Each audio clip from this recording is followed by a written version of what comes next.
Okay, welcome back to another episode of the 9 Point Day podcast. I'm your host, Jacob Langworthy.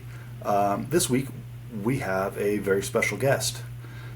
His name is Scott Farr. Some of you might know who Scott Farr is and the things Scott Farr has done.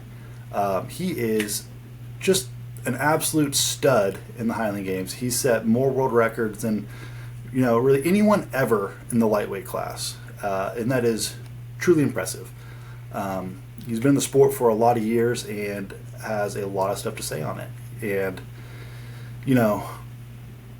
I enjoy every time I get to sit down and have a conversation with him. It's always, enlightening. He's got a perspective on the sport that, I don't. And it opens my eyes to a lot of different ideas and concepts with training and lifting and things like that. So I appreciate that. And maybe you guys will appreciate it too. But before we get into that episode, some housekeeping stuff. Okay, so as you may have noticed, it's been a while since I've uploaded a episode. And I apologize for that. I've been busy. Some of you guys may or may not know this, but it is peak Highland Games season right now. That means I am traveling a lot and I'm throwing a lot.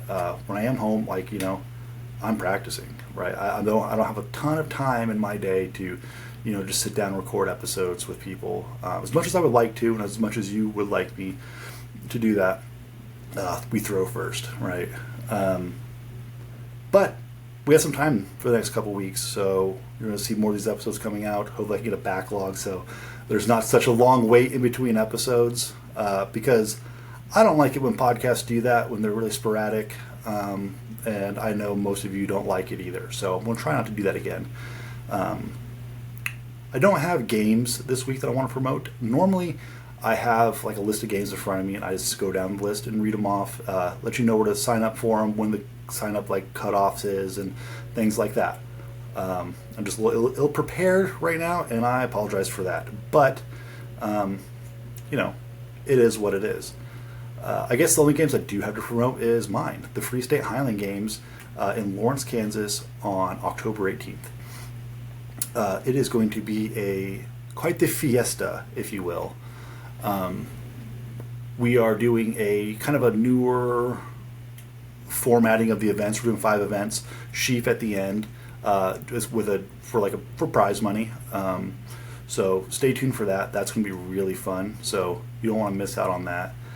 And we have a pro class out there. Scott Farr, the guest of today, is also going to be there, compete as a professional. So. And honestly, you don't want to miss that. That's actually going to be a sight to behold. He's quite good. And what else is there about my games? Oh, yes, the Midwest Stone Fest. So in the middle of the competition, so in the morning we have amateurs throwing, and in the evening we have professionals throwing. And in the middle of that, we have a stone competition, natural stone lifting competition, where there's going to be it's going to be, I think, a stone load, a stone and yoke medley, and maybe it's a max stone for reps. That might be one of the other events. It's 3 events. You can sign up for that at heavyathlete.com as well.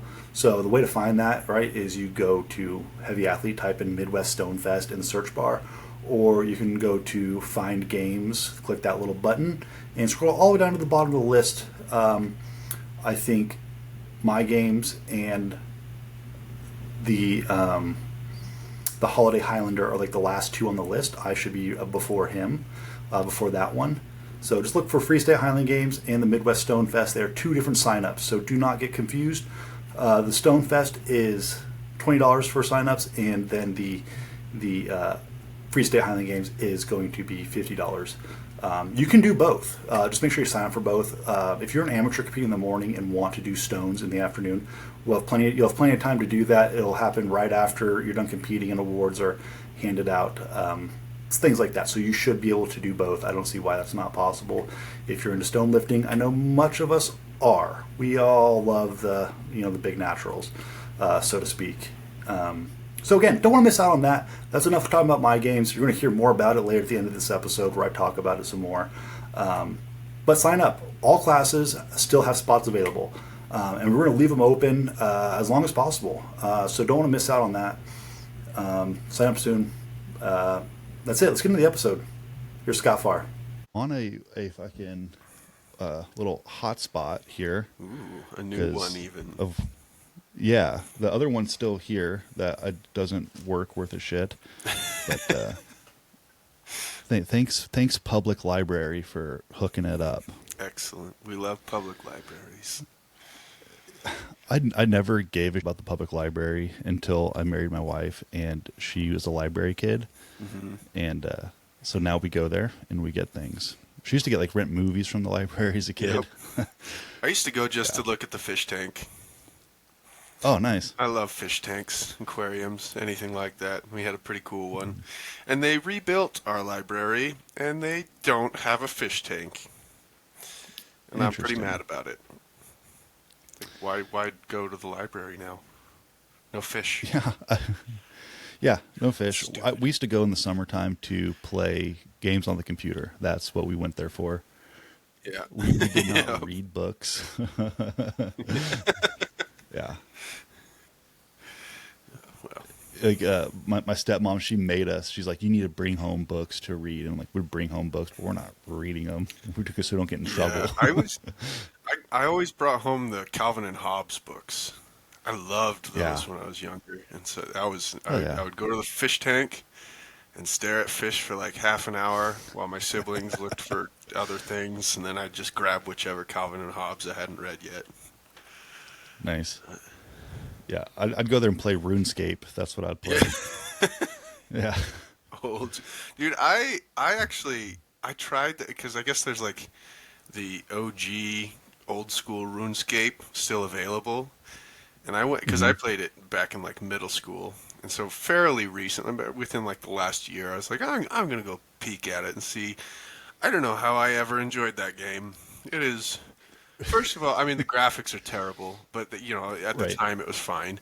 But that game is so grindy. Like, it takes forever to do anything.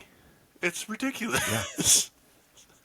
Yeah. I remember I stumbled upon like a mithril sword, and it was crazy OP for like my level, and it just kind of made it easy. Yeah. And I just had to show all my brothers like every chance I got. I'm like, look at my sword. Like, you guys don't have that. And I just found it. Yep. And I was like, that's got to be a bug because like at the time, and again, I don't know how to play games. I probably didn't know how to play this game correctly at all. I was like, this seems like it's broken. Like it shouldn't be here.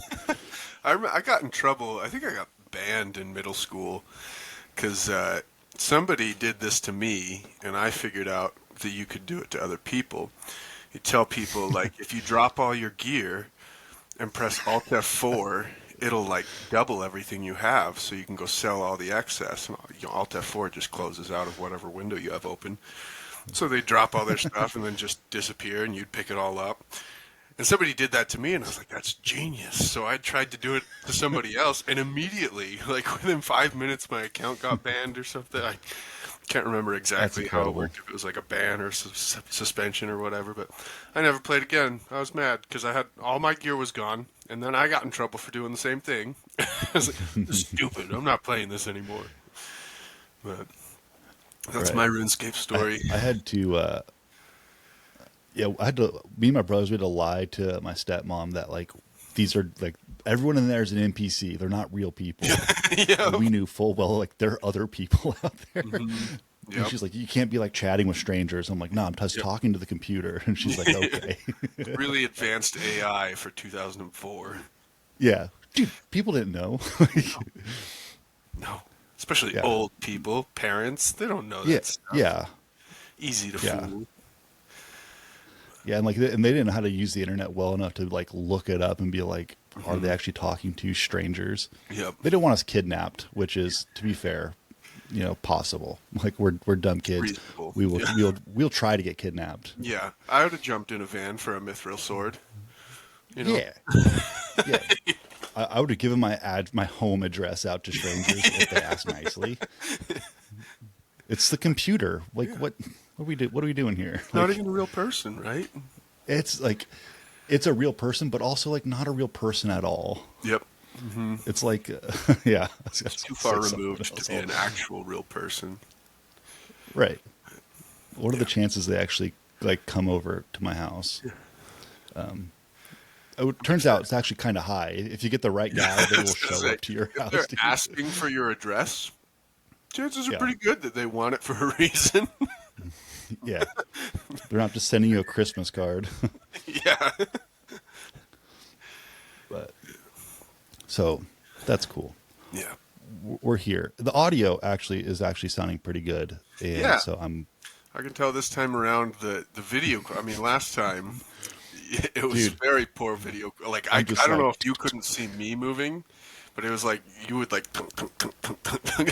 yeah, And now it's a very smooth video. So I think we've done something right here.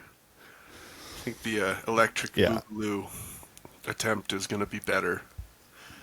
yeah. And I love living where I live. Like I don't have any neighbors right next to me. Like my Mhm. neighbors are cornfield away or a Right. soybean field away, Hmm. and it's nice. But the lack of good internet in my giant concrete house is frustrating. Yeah, I can see that. Yeah, but I do get like free space, and I can be outside and like not have to hear my neighbors, Hmm. which is great. You can throw sheaf in your, on your property. Yeah, I don't have to worry about it going to the neighbor's yard. Which the last place I lived, like I threw sheep in the backyard for a long time until I started getting like a little crazy. Like I'm really trying, so like I'm hooking some, like I'm Yep. losing some early, and we had this fence between me and my neighbor's house, and I couldn't just hop it. So I tried to hop this old wooden fence. The whole thing would just fall down with me on it, and finally the storms and like the wind took the fence down, and we put in a chain link, or well, my landlord and her band of ladies put in a chain link, and I've got this it, incredible imagery of a bunch of ladies like oh out dude, it's just a bunch of 30-year-old single women putting up a there. chain Oh, link fence who've never nice. done it before. It took them like 3 days, and the thing was crooked as shit. Yeah, at least they But tried. yeah, they did. I give them tons of Good for effort or them. props for that. Hmm. Yeah, but like now, like if I were to lose one over that fence, I could just hop over it real quick because it's like right there. Hmm. And then we moved. So, but yeah, now I have tons of room. I can throw caber in my yard now, Oh which is man, nice. I have that's awesome. a spot to do that. Do you have a caber to throw? I did. I made one. Okay. I've been a big I don't know, advocate, I guess, for not practicing caber. I don't think for most people it's absolutely necessary. I think you should compete more. Hmm. You throw more games, travel around, because like a lot of games, like if you're in certain areas and you just do those local games, it's going to be the same caber again and again and again. Yep. It pays to like branch out and find new cabers to throw, and like you learn them. And there's a little bit more pressure to like, I have to figure this out. Otherwise, I'm just losing my ass on points. Yep. And so I feel like that's always been my go-to. But transitioning from amateur cabers to pro cabers, it's a different thing. Yep. It is. It's the hardest part about going pro Yes. is just transitioning to pro Just gonna say cabers. that. Hmm. I Yeah. am finding that I desperately need to start practicing caber because I ascribed to the same, philosophy where just go compete and you'll get. And competing as a lightweight for as long as I did, the likelihood that we were going to have a hard caber was so low. Like the only even remotely challenging cabers were at Worlds, maybe Nationals, and they were like kind of hard. Like they were never exceptionally hard. So I never needed to practice caber. Right. Caber was like the first implement that I got when I started. My brother and our buddy Tommy went to a lumber yard and got this really big stupid stick that I think we never ever even came close to turning. But I got really good at picking Mhm. really good or really big cabers.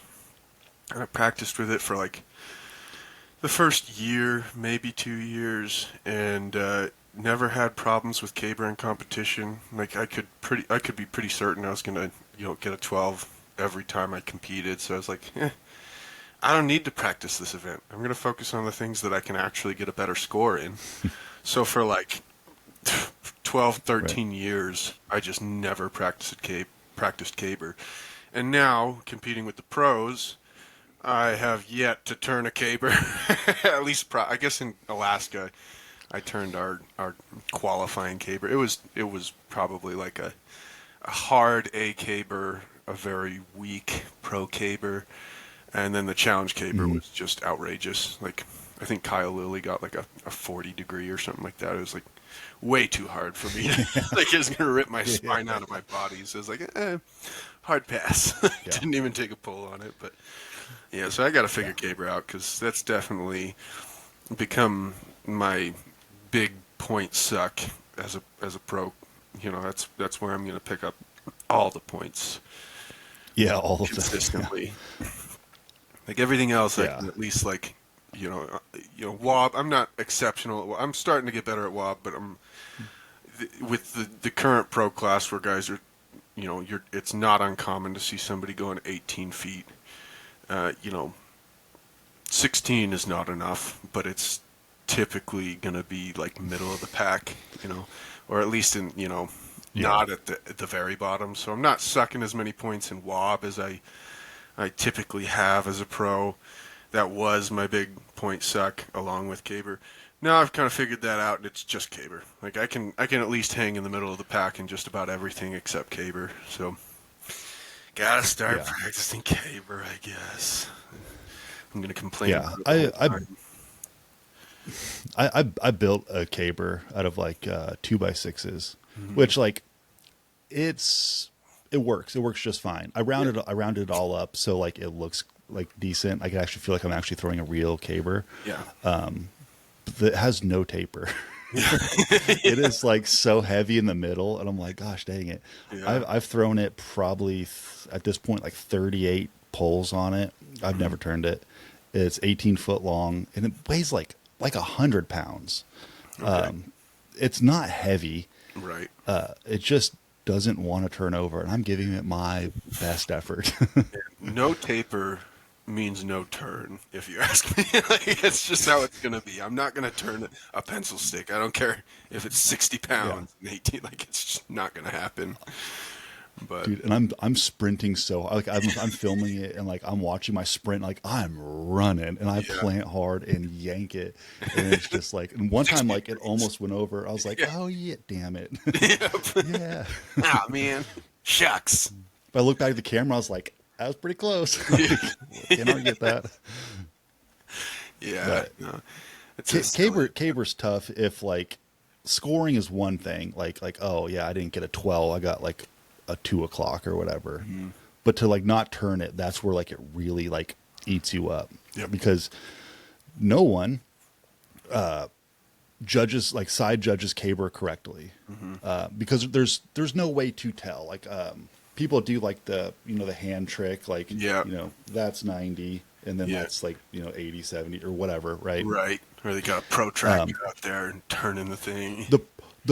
The protractor. We had one guy out here in Kansas that made like a giant protractor, like it was huge, right? Yep. And had like a little string on it, and we all made fun of him because he'd walk around with it like on his like big old sun hat. That's the most accurate caber we've ever like had scored, because like the highest point you see it, you can throw that protractor right up there and be like, that's what that is. Yeah. It was a 65 or it was a 72, because Yep. the numbers are there, Even that. as opposed to I was going the to say, what? even that's not perfectly accurate, though, because if you're not exactly 90 degrees to the left or right of where the caber hits, you're going to get some variance. Like if you Yeah. were 15 degrees back on one and 20 degrees back on another, it's probably not, I don't know the math, it's not going to be a ton of variance, but it's not exact. It's Right. not as exact as measuring where the divot landed compared to the trig, right? So Yes, it's probably the but best. But the reason I like using a protractor is just because of people will get different scores. There's not four guys getting a 75, yeah. which happens. That's like the most common one, like, oh, 75. Was it? Because I'm pretty sure that like his was higher than mine, and I got a 75. How does that work? Yep. I'm sitting in the same spot you are. Yep. And like, so like this way, at least like scores can get broken up. Whether or not it's actually accurate to the 90, Yeah. it's different. And I think that and scoring caber on a clock face, right? You can have a 9-3 clock face in your hand on a little protractor and be like, that's where it landed. Boom. That's a 1205. We don't want to call 1205s, but if this is what the line says, that's what it says. Yeah. It's not a big deal. Right. But that will save me a lot of headache on caber is if everyone transitions to using a protractor. I don't need sector lines or like a line to throw off of or something like that. Cause like sometimes you get a little squirrely, you run off to the left or whatever, but you find your line again, you throw it. That's all way too complicated. Just this, if you're having a side judge, which is debatable whether we should even have those to begin with, right. Have a protractor. Yeah. And the guy behind you has a clock face in front of him. Mm-hmm. I've used a watch before because I'm simple. Yeah. I'm a very simple individual, and I'm very dyslexic and dyscalculated and all that stuff. So like I've thrown at my watch and been like, that's one. Like I needed to like see it. Otherwise I'm going to say the wrong number. It falls to the left and you're like 130. Yeah, right. I'm like, wait, 130, but on the other side. Like, that's what I mean. It's a reverse clock, okay? Dude, I'm so bad with numbers. People ask me my weight. I say like 155, and it's not. It's 255.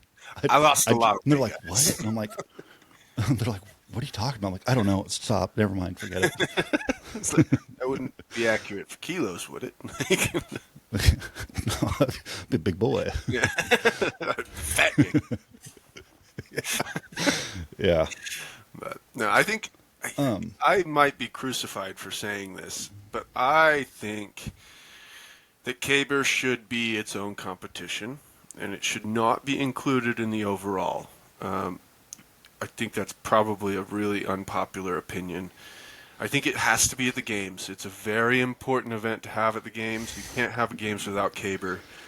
But, and I think we're of a similar mind with this, where you can throw it perfectly, and the caber will decide that, nope, or a divot in the ground will decide no. Like you could have a PR pole, and the caber won't behave, and you'll get a 10 o'clock instead of what should have been a 12 because it was squirrely ground that you were running on or whatever, and the other guy threw on slightly less squirrely ground, had a less perfect pull and beats you, and so there's a luck element to it, and I don't love that for the overall.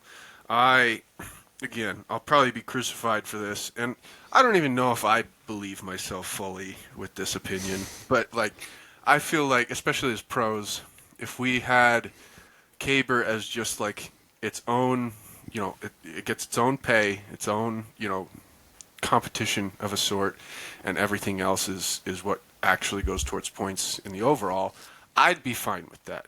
I wouldn't go so far as to say I would be upset if games didn't do that, but if a games did do that, I would give it my thumbs up. I would give that my stamp of approval and say, yeah, I'm cool with this.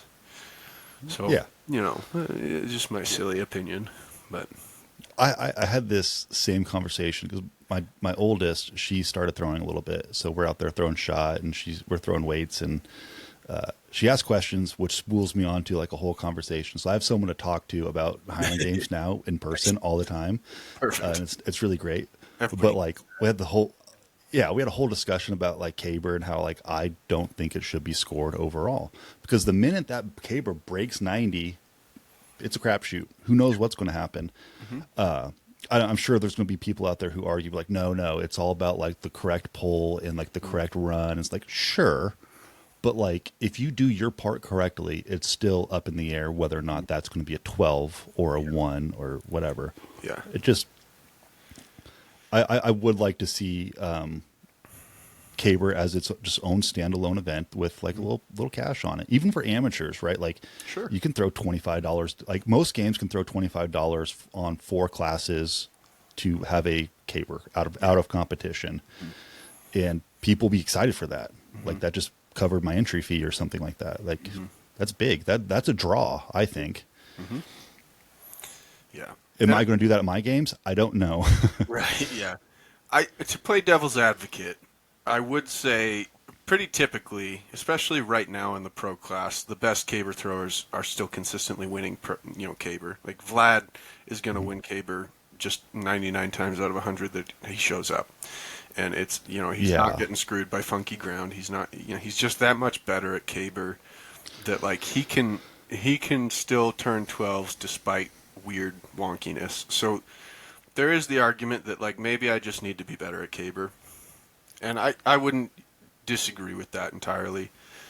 But I still feel like there's a lot of subjectivity in the judging. There's a lot of squirreliness amongst cabers and fields that we're throwing on that can throw things out of whack. So this comes back to I don't even know if I agree with my own opinion because of that little devil's advocate. But I don't know. Because I suck at caber, I'm going to stick to my opinion.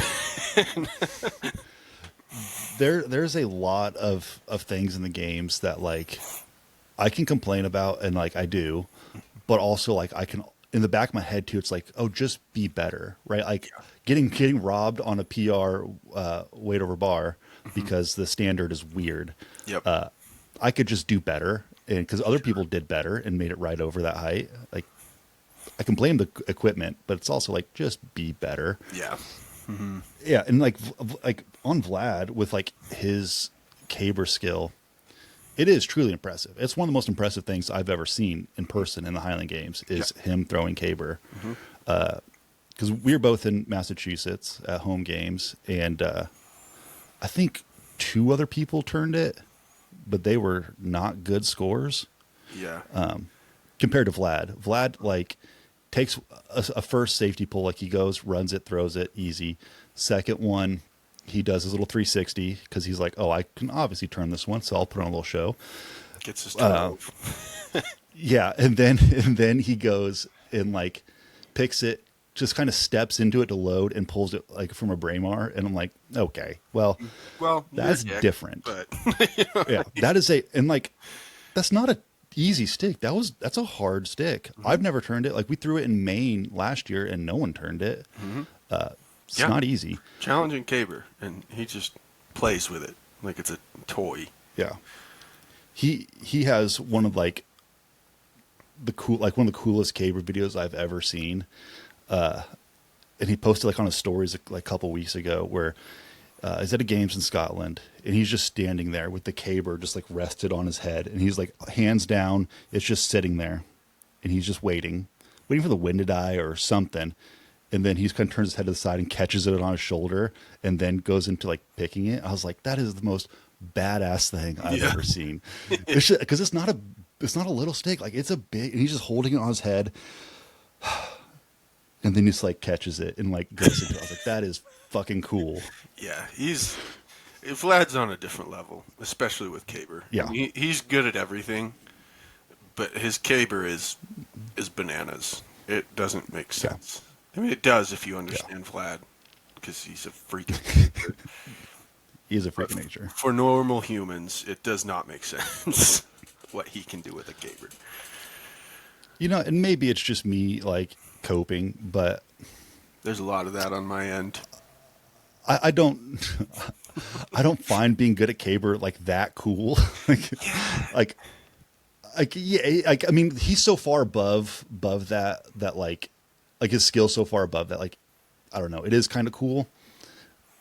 But everyone else, if they're like, oh, I'm really good at caber, I'm like, okay. Yep. Be good at hammers. That's what I want to see. Yeah. Be good at sheaf. Sheaf is what really impresses me, and I'm biased, but I don't care. So when I started in the games, you're my friend. Yeah. So when I started in the games, like there was always people talking about like, oh, he's a good hammer thrower, he's a good sheaf thrower, and like those are the ones that like people like really like thought were awesome. And I was like, you're right, those are the best. Those are clearly the best events.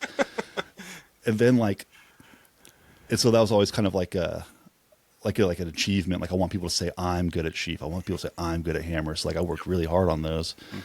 And wob is the one where like I don't want people to tell me I'm ever good at wob, even if I was good, because that's kind of like, historically speaking, it's kind of like a kiss of death. If you're a wob specialist, you're lacking in a lot of other areas, it seems. And people are going to hate me for saying that because they like to be a wob specialist, but I don't know.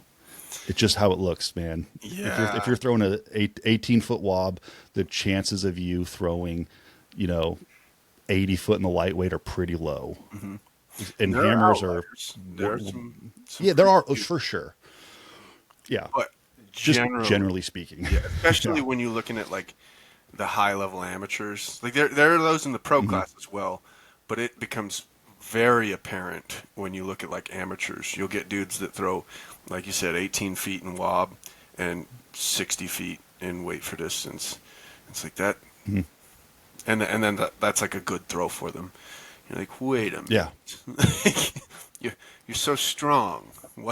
Why can't you throw this better? Like, somebody's offended that I said that now. Somebody's listening to this and but I mean, there's only a few of them out there, and I mean, I guess they could be offended, but that is the truth. We've all seen it throughout the years, and like you can even look back, like way back, that like, and like there, and I was even talking to some guys before, and like before Ryan Vieira like came to the games, like there were event specialists. Everyone had their own like event that like, this is what I do. This is my event. I can care less about the other ones. It's wob or like lightweight or something like that. And then Vieira kind of changed the game where he's like, oh, I'm just going to go be good at all of them. And they're like, damn it. Like, I got to try. Yeah. Well, that's not cool. So, that guy's cheating. He's good at everything. Yeah. You got to have your one. Yeah. At least a couple bad events seems reasonable. To be good at all of them. Yeah. That's not cool. That's nerdy. I don't like that crap. Yeah. Get that out of here. Nobody likes it. No. But you're right, though. There was like a dramatic shift after Vieira where you had to be well-rounded or you were just not good anymore. You could be great at a couple events, but if you weren't well-rounded, it was like, well, there's always an asterisk next to your greatness. So, different times, which is good for the sport, I think. It's a decathlon or a non-athlon or whatever a nine-athlon would be. So, you ought to be good at everything, but it's hard to be good at 9 events. It takes a lot. I think, dude, I think it takes more time than anything. Like, because you could put as much effort you want into all 9. You're not going to build up all 9. Like, you have to raise the floor on one, and then switch to like, oh, now we're really pushing hard on stones, and like you just keep working all those up, and hopefully none of them drop off, because they do sometimes. One day you go out and throw a lightweight and it's 60 feet and you're like, I'm quitting. I'm going to quit. This is the worst thing ever. I don't understand. Yeah. I'm doing it the same. Why isn't it working? Yep. I think that's like one of the biggest frustrations of the games, and something that you kind of have to temper your expectations of yourself is that like you're going to have phases in your season or your career or whatever it may be where you're really just firing off on the light events, for example, but the heavy events are just not moving, and then you start really working the heavy events, and you get strong and slow, and heavy events are going really well, but then your light events start to tank, and finding the balance between that is really tough, and it can be done. You can be good at both, but it's tough. It's hard to be really good at every aspect of the sport, and sometimes things are just going to take away from it. If you want to be the best heavyweight for distance thrower out there, you're probably going to have to suck up some of your lightweight for distance unless your name is Spencer Tyler. You're probably going to have to sacrifice some of your speed to be strong enough to throw the 56 as far as you'd like. Yeah. Sure, you can hammer. Yeah, sure, you can finish on the lightweight hard as shit. Like, but you didn't move it fast enough to even do anything with that. And like I said, there's certainly outliers and people slow in the middle. Yeah, and you can kind of find some balance there. But typically, there is going to be some trade-off to be better at one event that might sacrifice some of your ability in other events. It might not be so direct that like you should just straight up expect your lightweight for distance to start to tank if you're really getting good at heavyweight.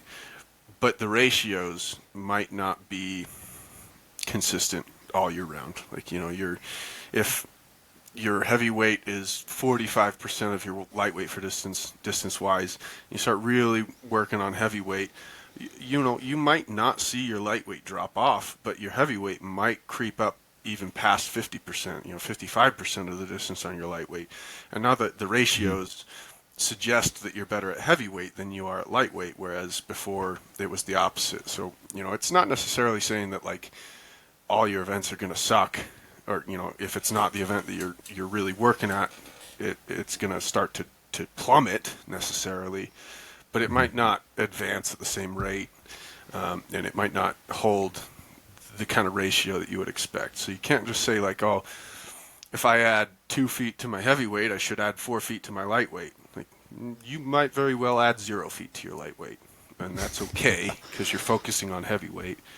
But you kind of got to be aware of that. You can't just expect the heavy version of the implement to carry over perfectly and directly to the light, which is it's all about building that bottom up. Is just if you raise the bottom, the top will come at some point. Yeah. Justin Blatnick just had like a really good post on Instagram where he was talking about he raised his bottom, but the top end's not coming yet. And boy, did that come out with like some good advice from people in the comments. Like you had guys like Nate Burchett and Dan McKim chimed in, and just ton of good advice there that I was like, I need more people to ask these good questions on the internet so everyone can learn. Cause I'm like, there's real gems in this. But Yeah. I mean, it's like, it's building a pyramid. You're not gonna put the top of the pyramid on until you've built the base, and you can't, you have to build from the bottom up. That's just how building works, and that's no different for, any kind of skill acquisition than it is for a physical building. So, bottom up, build from the bottom. Bottom up. Mm-hmm. That's right. Let's get into like a little bit of your background, because people want to know what's your sporting background? How did you kind of like be so damn athletic? How did that start? I was not to begin with.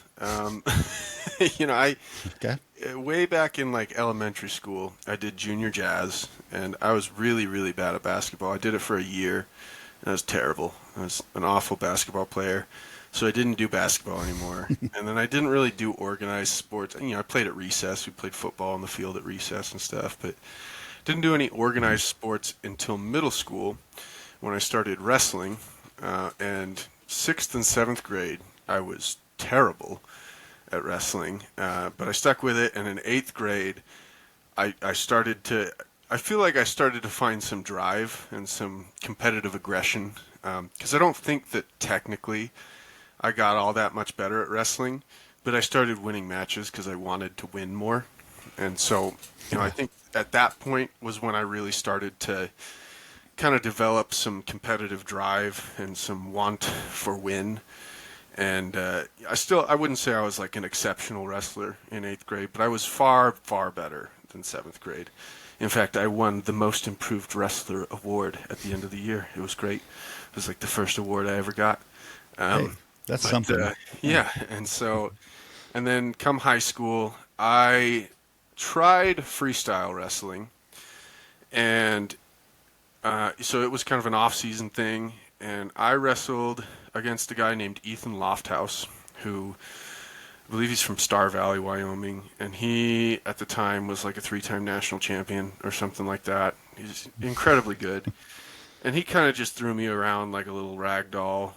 I wrestled against him like twice, and I was like, I don't know if wrestling's for me. Like this sucks. I think I got a point on him once because he wanted to stand me up so he could take me down again. So I got like, a stand-up point just so he could keep wrestling me. And it was embarrassing. And I was like, you know what? I got to That's find something I'm awesome. good at. And so at that point, I got interested in powerlifting. My buddy Tommy was really into powerlifting. Tommy Kitchens. He's the same buddy that we got a caber with, actually. But Shout out Tommy. yeah, shout out Tommy. But so I lifted weights with Tommy at like 5 in the morning every day before going to school. We'd go to the high school rec center and lift weights. And so I got really into lifting. Thought I wanted to be a professional power lifter. I was kind of built for it, except for squat. I was, really naturally good at deadlifting and benching. Well, I wanted to be a bench specialist. I didn't care about squats or deadlifts until like junior, senior year.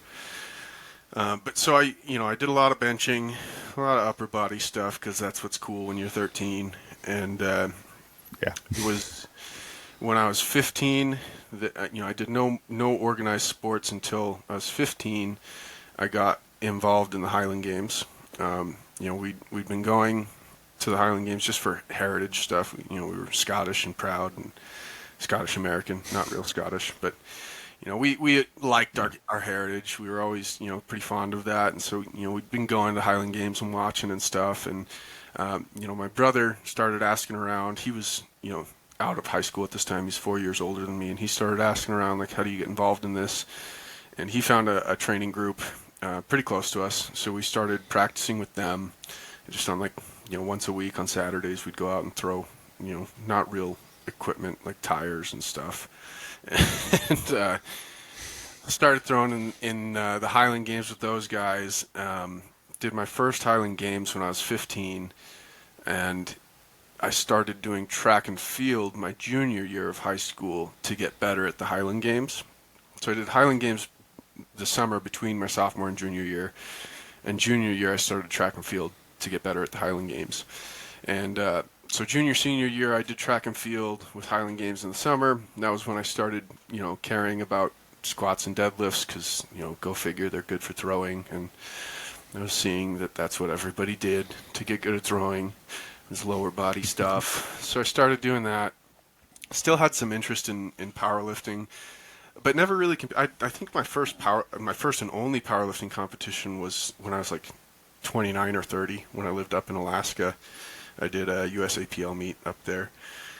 But I was always interested in it. Always, big fan. I did a lot of spotting and loading at meets. I just never competed.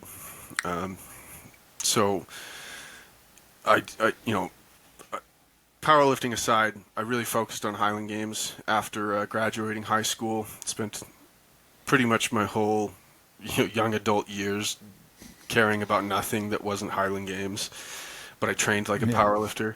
I often say, you're a thrower that lifts, not a lifter that throws. And I did not live by that standard.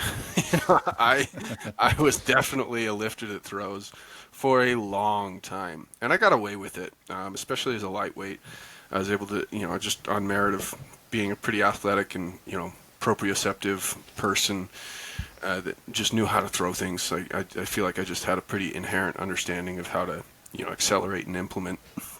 I was able to get away with it with slowly improving technique. I wouldn't say that I became really technically sound for a long time. I think I'm pretty technically sound at this point, but I was not always that way. And, it was really a merit of, I had like a 700-pound deadlift at 198 pounds, so I was probably going to be able to throw pretty well as a lightweight, just on merit of the fact that I had decent technique and was stronger than just about anybody that showed up on the field. But in any case, I did that for a long time. I actually ended up going to college when I was like 24. I hadn't burned any eligibility. And for track and field, your eligibility clock doesn't start until you enroll. So I became like a 24-year-old freshman and did a non-qualifier year at Idaho State. And a non-qualifier year is basically the NCAA says like, hey, you can you can do this, but we need to see that you're actually going to do school and you're not just being an athlete that's going to not, you're forgetting the student part of student athlete. So I didn't get to train with the team or do anything with the team. I just kind of trained adjacent to the team at Idaho State for a year. And then my coach that brought me to Idaho State went to Nebraska, and I followed him and spent a semester at Nebraska actually on the team as a redshirt freshman after my qualifier or my non-qualifier year. And basically they told me, like, you need to throw X, Y, and Z to earn your scholarship. And I never really got a chance to throw as to compete as a redshirt, even unattached. I just kind of practiced. And because I didn't have any competition numbers, they basically told me, like, you can have books, but that's the scholarship we can offer you. I was like, okay, well, this is $12,000 a semester, and I can't do that. So I had to call it quits, and went back home and just went back to focusing on on Highland Games, and it's just kind of been Highland Games for me since. So really not a ton of diversity. Like I said, I did very bad basketball when I was very young. A little bit of wrestling that I was very mediocre, that I eventually became very mediocre at. And then, powerlifting and throwing was where I really excelled. I played Ultimate Frisbee a lot. And I think that through high school, we played every Thursday, and I played any chance anybody else wanted to play with me. And I genuinely believe that's where a lot of my vertical came from. I can jump pretty high. My best vert is like 38 inches at 205 pounds, which is a pretty good vert. And I think that came from jumping to catch Frisbees. I did that probably got 50 reps of vertical leaps every time I played. So I did a lot of, unintentional plyometrics playing Ultimate Frisbee. And, but other than that, I didn't really do a lot of other sports. I did play rugby. I played rugby junior and senior year in high school, but it conflicted with track and field. So I didn't take it super seriously. I really enjoyed rugby. I had a lot of fun playing rugby, but I knew that I was never going to play after high school. Like I thought it would be cool to play in college, but I was like, if I'm an athlete in college, it's going to be for throwing. So I didn't take it very seriously, but I did play.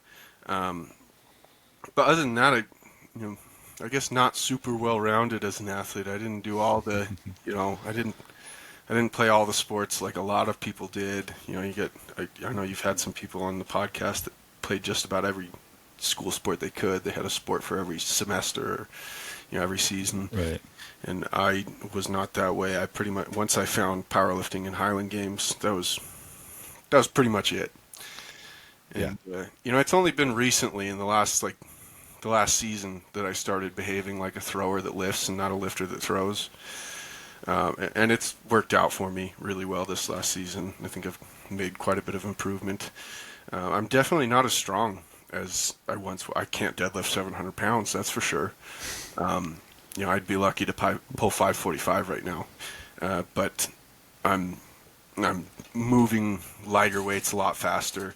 I've got, a pretty good foundation of strength. I don't think I need to be way, way stronger than I am right now. My absolute strength doesn't need to be massive as long as I can move sub-maximum weights really fast.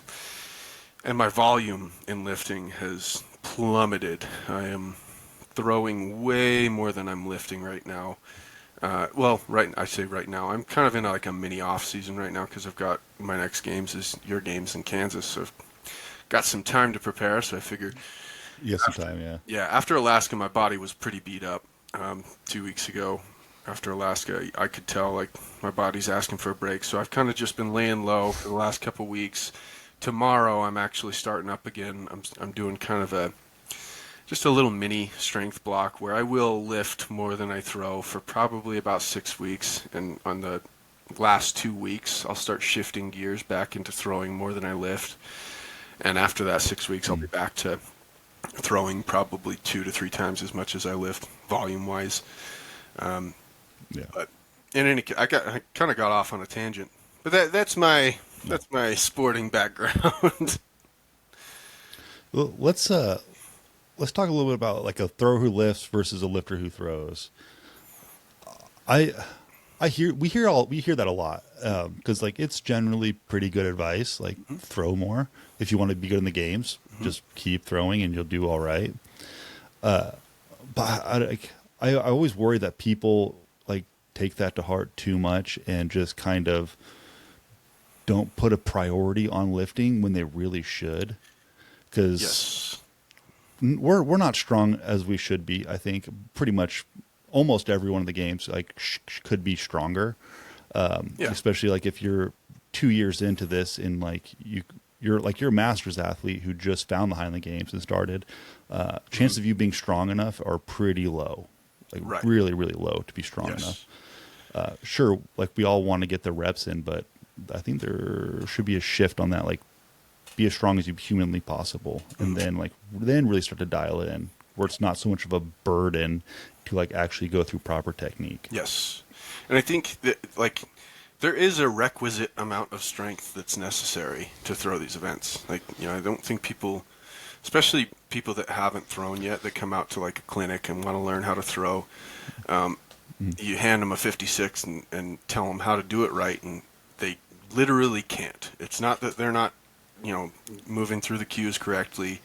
They are not strong enough to push that weight away from them and to establish an orbit that's appropriate for throwing, right?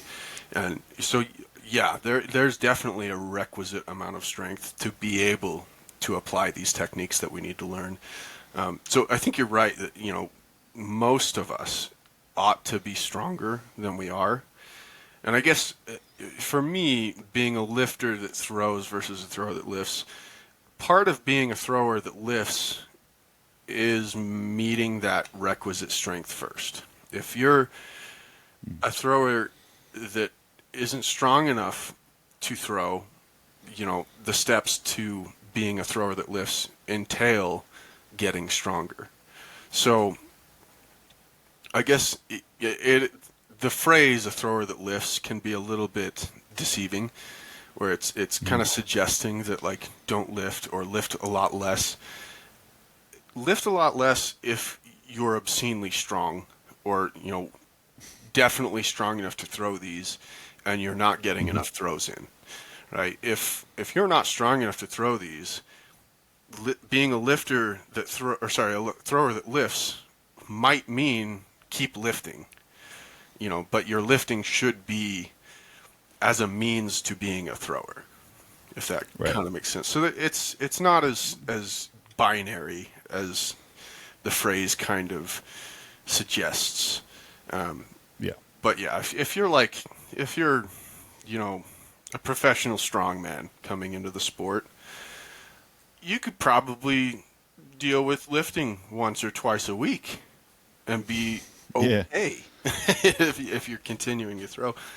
But if you're a badminton professional coming out to throw, you might have some pretty good mechanic. I don't know why I picked badminton, but it actually works. I imagine I was going to say like professional badminton's pretty aggressive. it is, and I imagine you think about it pretty aggressively when they're whacking that birdie or whatever. Shuttlecock, I think is what they call Yeah, it. that's right. Yeah, shuttlecock. But you're probably not strong enough to throw the 56 if you've been doing nothing but badminton for 15 years, right? Mm-hmm. So, you probably need to spend some time in the gym as a thrower in the gym, not a lifter in the gym. Mm-hmm. And I think that's where it gets a little bit muddied water, where being a thrower that lifts can mean spending time in the gym to get strong enough to apply the techniques that you're trying to learn. But once you're there, once you're good and strong, it certainly isn't going to hurt to continue to get stronger, but it might not pay the same dividends as getting more reps on the field. And I don't think there's a real hard and fast rule for you need to bench this much, deadlift this much, squat this much, and then you're set and you're ready to start throwing. And that's largely because of different body mechanics. Somebody with really long limbs probably needs to be a little bit stronger to get the 56 out into the orbit that you need it to be in. Just because those levers are longer, so you need to apply more force to get it into that, because that long radius, there just needs to be more force applied to find that orbit compared to somebody who's got really short limbs that, maybe doesn't have to apply as much. So I wish there was like a set of standards, like hit these numbers and then you can start tapering lifting and start throwing. But it really is very individual. It needs to be like, okay, I'm still not able to hit these technical positions or move through the motions the way I want to, and it's not because I'm not aware of my body and how to move. It's because I'm not strong enough. And at that point, yeah, spend some time in the gym.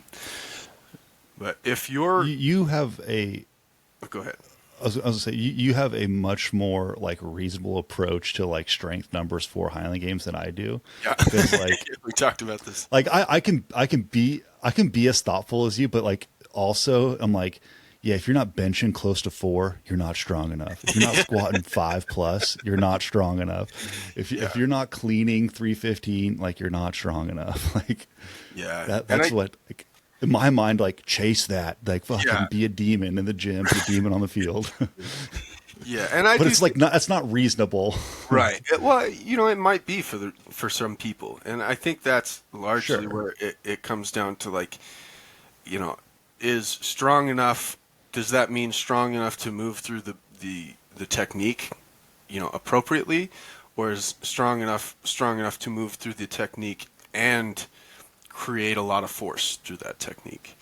Because there's a difference between those two things. You can I've seen some people that have very technically sound throws that are like, yeah, you hit your positions, you're moving well, but you're not strong enough to throw it far. Like, you're strong enough to move through the technique, but your heavy weight is still only going 30 feet or 27 feet or whatever. You see that a lot in the lightweight class. Like, yes.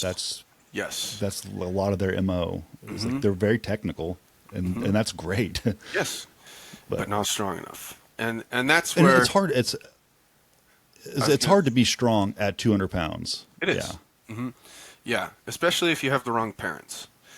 There's a genetic component there. Some people are just built to be strong, or they're strongest at that body weight, and some people you need to be 260 pounds to achieve what should be, your best throwing weight or your peak strength levels, to throw well at. And it's so individual. That's what makes this such a difficult topic to nail down, because you could pull 12 people out of the games and you could do all the science and math you want to figure out what optimal levels of body weight and what optimal squat is and all this, that, and the other. And you're going to have 12 different answers. Like, nobody's going to be the same. Mm-hmm. And so it's difficult. And I think that's a big challenge in that, discussion, to determine, to be able to tell especially somebody new because the newer people are the ones that are like, well, how strong do I have to be? How, what do I have to? They're eager to figure out everything they need to figure out, and it's like, well, your goal should be figuring that out. Your goal shouldn't be to hit this number. It should be to figure out what number should I have to hit. What do I personally need to be doing to make my throws better? And so that it's hard to answer. And you kind of find that congruently, like how much bench do I need to have for my stone to do this for me, and in that it's like everything. It takes years. It takes freaking years to like figure this stuff out, and you eat a lot of shit for the first 3 because you don't know what's going on. Yep, you don't know how to do anything. Yeah, first 3 if you're working hard. If you're like a dedicated athlete, it's going to take you 3 years to start to figure this out. If you're kind of a lackadaisical, like I kind of dabble in the Highland Games, you're probably going to be 12, 15 years in, close to retiring from the sport before you start to like, oh, okay, I think I needed to work on this the whole time, or So Yeah. it's an investment that is required to figure this stuff out. It takes a lot, especially where there's 9 events, because the answer is going to be different for different events. The amount of strength that you need to throw the 56 is wildly different to the strength that you need to throw the 28 or the open stone. It's they're not the same, and you have to. Yeah. It comes back to that balancing, events to figure out where you need to work to accelerate this event versus letting this event kind of stagnate while you work on this event, or even potentially start to drop off just a skosh. And finding that balance. There's just so many moving parts, and the moving parts don't look the same for any 2 people. You don't get to go to the moving parts store and order the 56 for distance, part.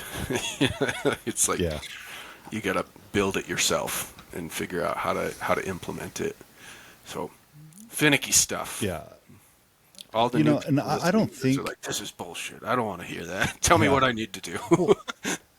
Well, so like when I started throwing, like I don't think I got good until I became a lightweight. So it'd be like 22.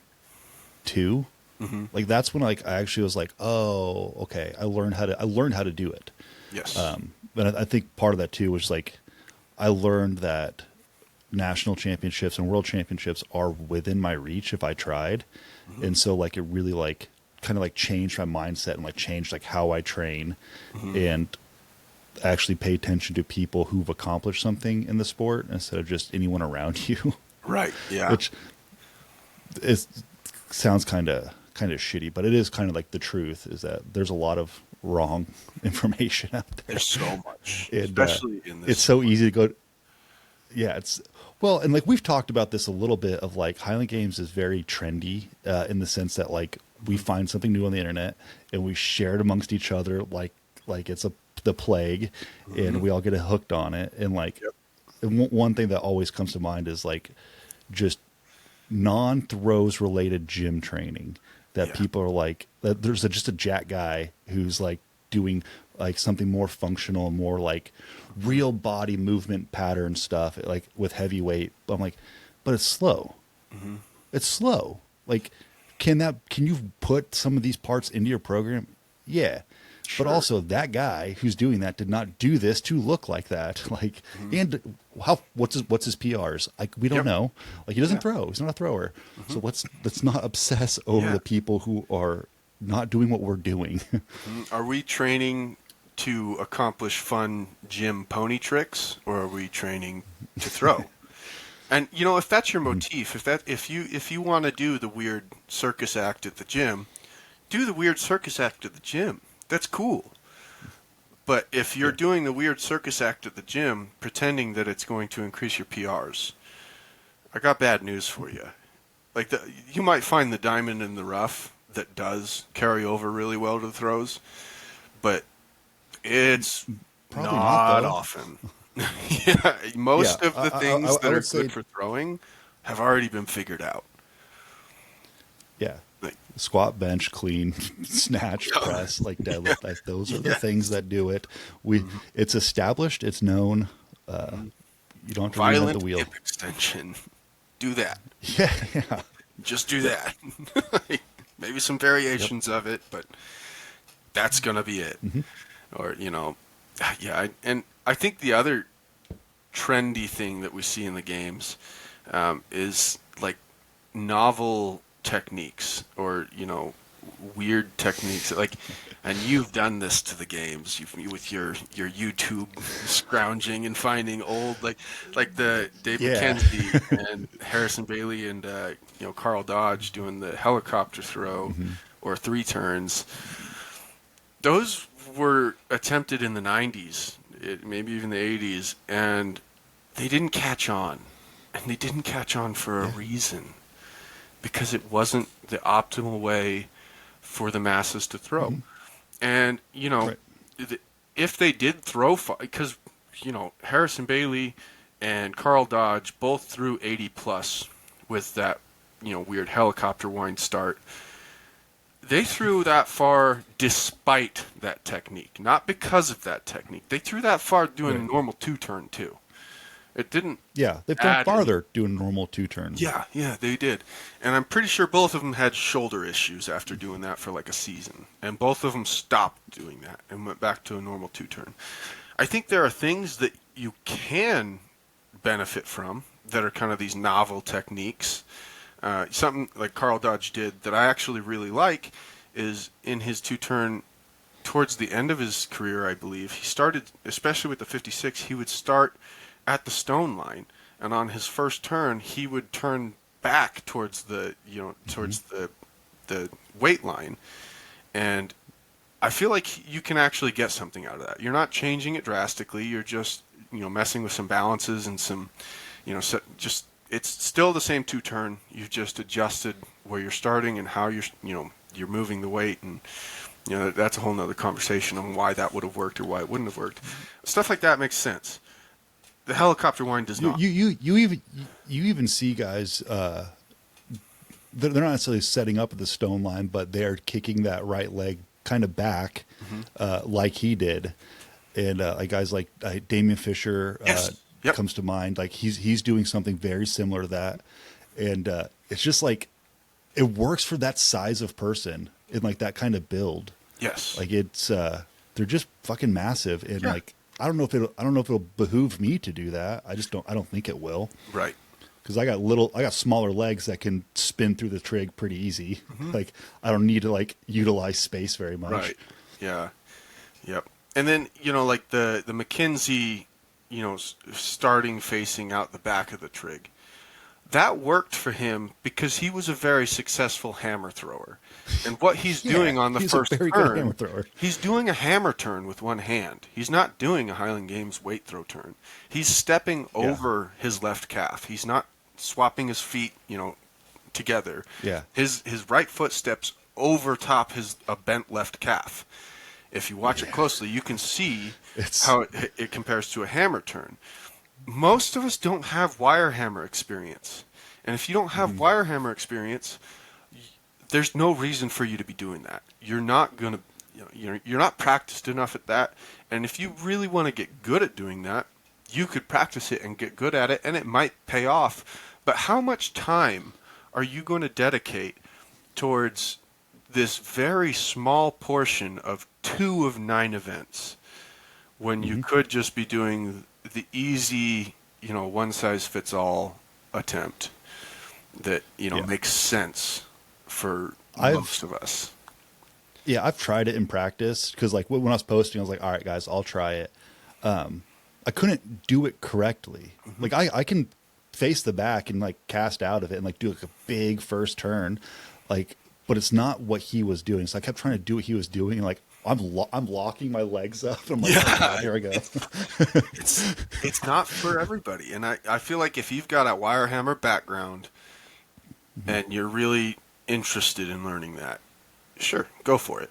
If you don't, you better be prepared to spend way too much time fixing your first turn and your weights to make that work for you.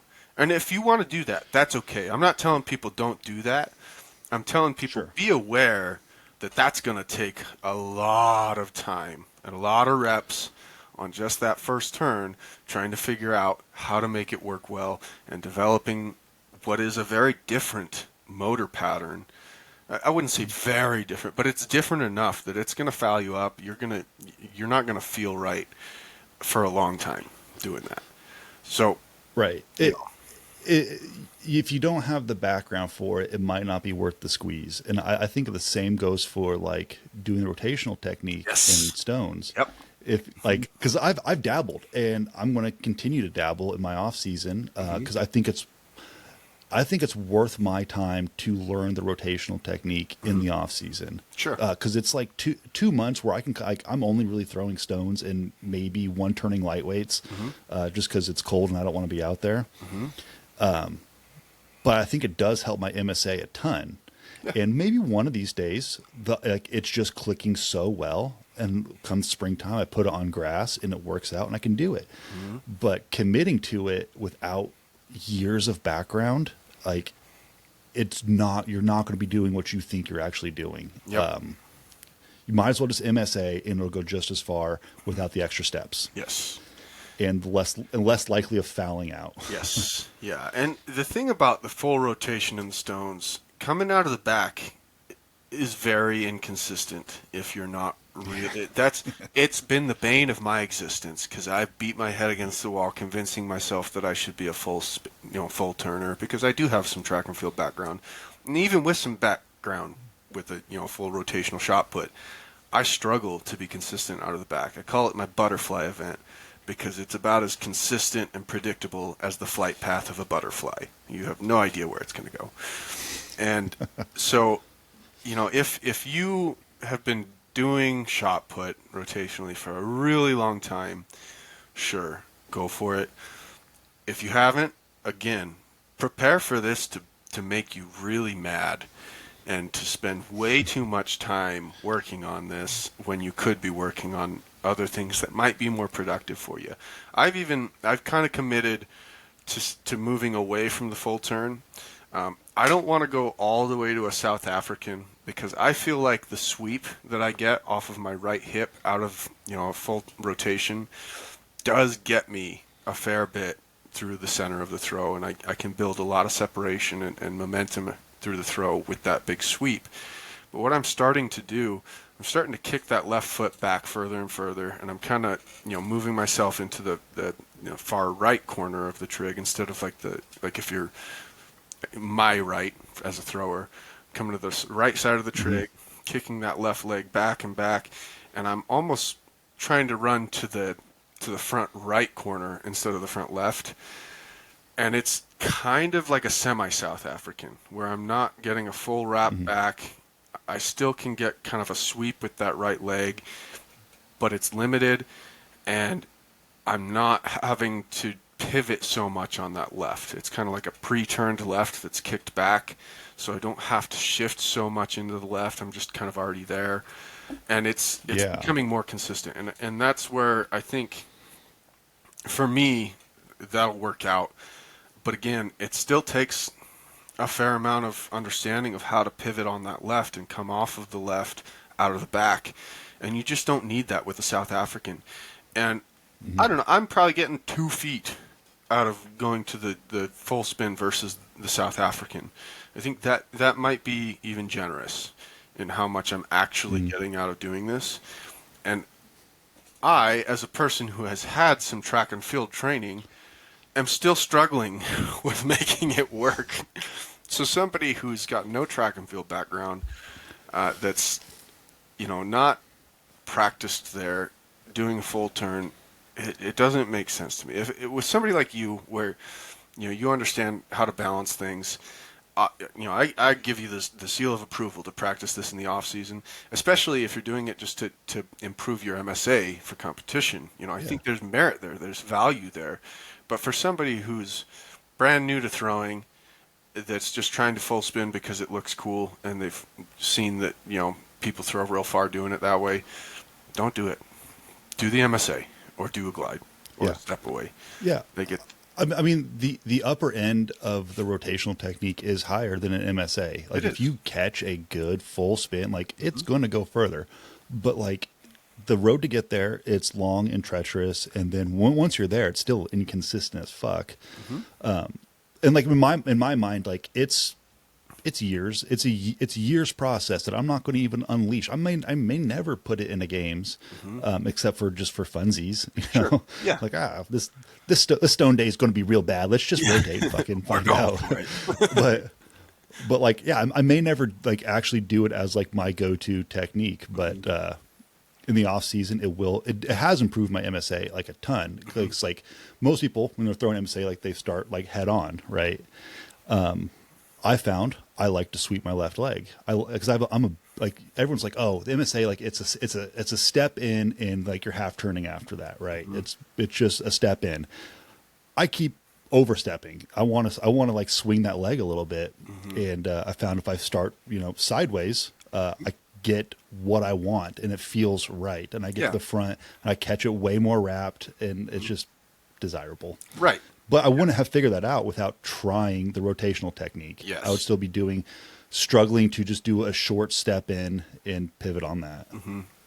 And, once you get to that point where you're doing the South African and you're kind of hitting a wall and you feel pretty good about your South African, but there's more to be had there, it totally makes sense to start, working some full rotations to start to understand the mechanic of what you're getting out of that full rotation and try to carry it into your MSA and, get as much out of that sweep as you can in the MSA without having the full, entry out of the back. And like, I'm totally good with that. I think, you should be looking for ways to improve whatever technique you're going to be doing in competition. And if that means doing some, extending the back of your throw by this much to figure out how to build into that and try to mimic that with the shortened, technique, the MSA in this example, yes, do that. Like, figure out how you can make that work for you, but be aware of what's going to be consistent for you in competition. Be aware of the fact that you're throwing on different this being stone specific, you're throwing on different surfaces every time. It might be a little wet, it might be loose dirt under the the grass, whatever it may be, is going to make that left foot pivot a lot more inconsistent than what you're used to training on the exact same field every single day. And it's going to feel different, and you need to be prepared for that. And that's where the MSA kind of has a little bit of an advantage, because you're not having to pivot on very inconsistent, surfaces. So yeah. Well, there's like that old expression, like the glide will travel, and I used to repeat that as well. If you do a good glide, you could do it on any surface, pretty much the same. Yes. And the more I started throwing, I'm like, so is the MSA. Yes. I've thrown MSA in the mud and in the dirt, in the good grass, and if you just do it right, you're balanced. You're not slipping anywhere. It's fine. You can just get a bomb-proof MSA and you're good. Yeah. Yeah. But,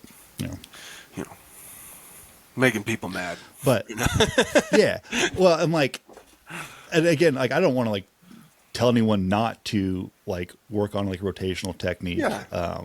Just understand, because there are some younger throwers, they're not the average 32-year-old who gets in the sport. They're 22, 23 and coming into the sport, and sure, work on your rotational technique on grass, and in 7 years you're gonna fucking be throwing 55s, 60s. I don't see any reason why you can't. Yeah. But it's not going to be now. Yeah. It just won't. Look at it for what it is. It's an investment that's going to take a lot of your time and effort. And if you're okay with that, do it. I'm all for it. Yeah. Do the thing that, if it's a long road, but you're here for the ride, get a marching. But if you're looking for something that's going to pay off at the next games you go to, learning the full rotation is not the move, right? So, you got to kind of weigh that out. And so I think it's easy to say, if you don't have a track and field background, don't do it. And that's a bit aggressive. I think like you said, if you're okay with this taking 7 years to pay off, or however long to pay off, then yeah, you should do it.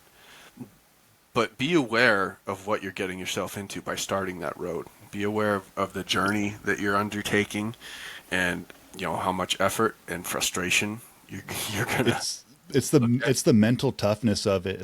I know I'm gonna have to just deal with this for a long time, and I know my whole event, the whole event is going to suffer because I'm chasing this one thing and committing to it and not bailing on it, because at that point you've now wasted years, or a year or two chasing it, and they're like, well, I'm done with it now. Yeah. And on the subject of stones, I firmly believe you should have a back pocket technique. If you're gliding, you probably don't need to glide. You can probably glide on anything. If you're spinning, especially full rotation, you should also be good at the MSA, or you should be good at some kind of glide or step away or something linear, just in case that throw is just not happening that day. I've been throwing some step aways because I'm terrible at the glide. I've never been good at the glide. I throw farther standing than with the glide, so I don't do it. But I can It's deceptively hard. It is. It is very hard. Yeah. But so I've been practicing the step away. At the end of every stone practice, I'll take at least 3 throws with the step away just to keep that in the back pocket and make sure that I'm still able to move through that in case the spin is just not happening for me. If I don't feel like I can spin out of games because the ground is a little dewy and I feel like I'm going to slip, I want to have a step away in my back pocket, at least to get an opener. If nothing else, to get an opener that's not a stand throw. And then if I got a good opener, I can send it and go for my full rotation. But I don't want to slip and foul my first throw and then get in my head and be like, oh shit, I got to figure this out. I got to get on the board and then throw 2. Yeah. Just take it super slow, and because this is what I do. This is why open stone has been such a problem for me for so long. Is almost invariably I foul my first throw because I didn't come out of the back the way I do at home because the ground was a little bit different, and it's a shit throw. It's either a foul or it's garbage. And on throw 2, I'm like, I just need to take a nice easy throw and get a good, a decent mark. I don't need a PR. I just need a decent mark. And so I kind of walk through it. And it's a shit throw because I walked through it. And then on 3, I'm like, well, I've got to get a good throw here or it's over for me. Like, this is my last chance. And then I'm in my head and I'm worried. And that's never good for throwing. If you're going into your throw, it's like third attempts on height events. Like, if you're at opening height and you left it out front 2 in a row, that third attempt is the most stressful thing you'll do all day, right? It's the same thing for me in stones. I might as well be doing the same thing. I no heighted on my first 2 throws, and I have to get this third throw right.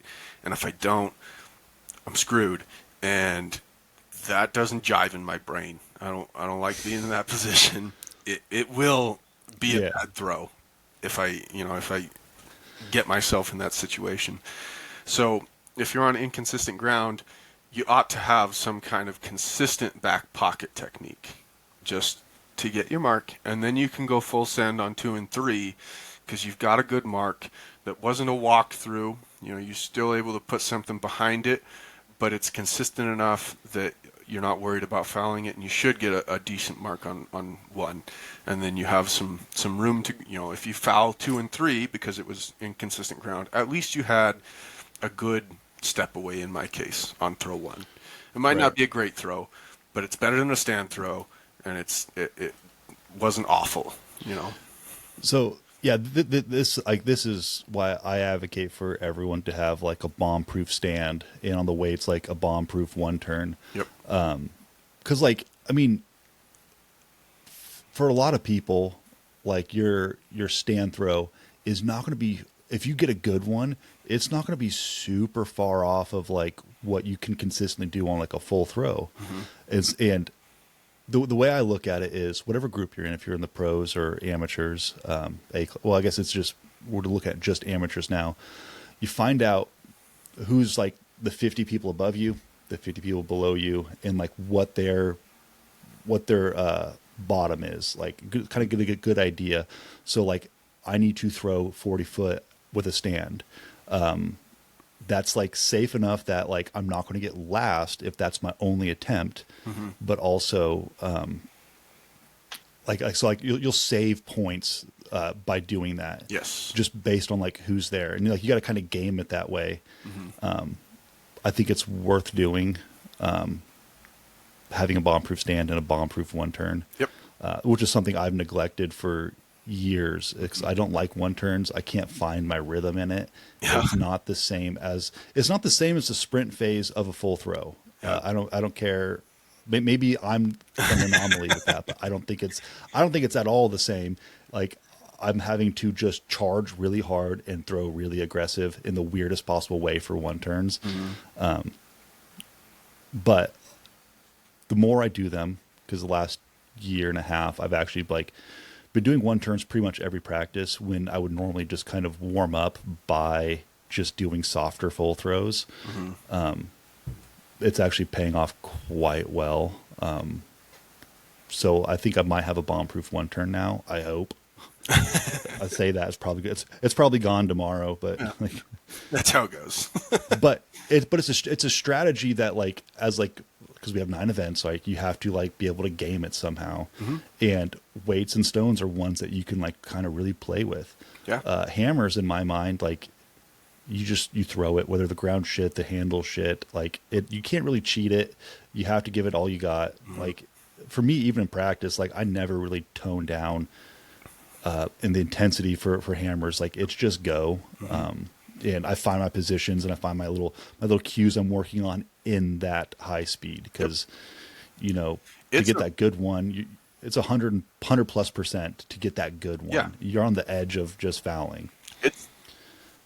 It's the red line event for me. If you're not finding that red line, you're not trying hard enough, and it's not. I mean, you have to be just cooking on hammer. You can't do nice and easy throws. Because for me, part of what gets me into really long, stretched out positions is the intensity. Like if I'm not screaming through the throw, it's not stretching me out. It's not pulling my arms long. I'm not having to counter as hard with my hips. So I'm not achieving the technique that I want to achieve by going slower. I can't hit the same positions slower. I have to be going fast. For me, for I wouldn't say a long time. Once I started to figure out hammers, I feel like I found out that if I'm not falling over in like 1 in 5 to 10 throws, I'm not throwing it very well. I need to be cooking so hard that I am right on the edge of just losing it completely. And that for me is what kind of really, moved my hammers forward, was learning to ride that edge as close as I can, and on occasion falling over the edge, and that's okay. That's why we practice.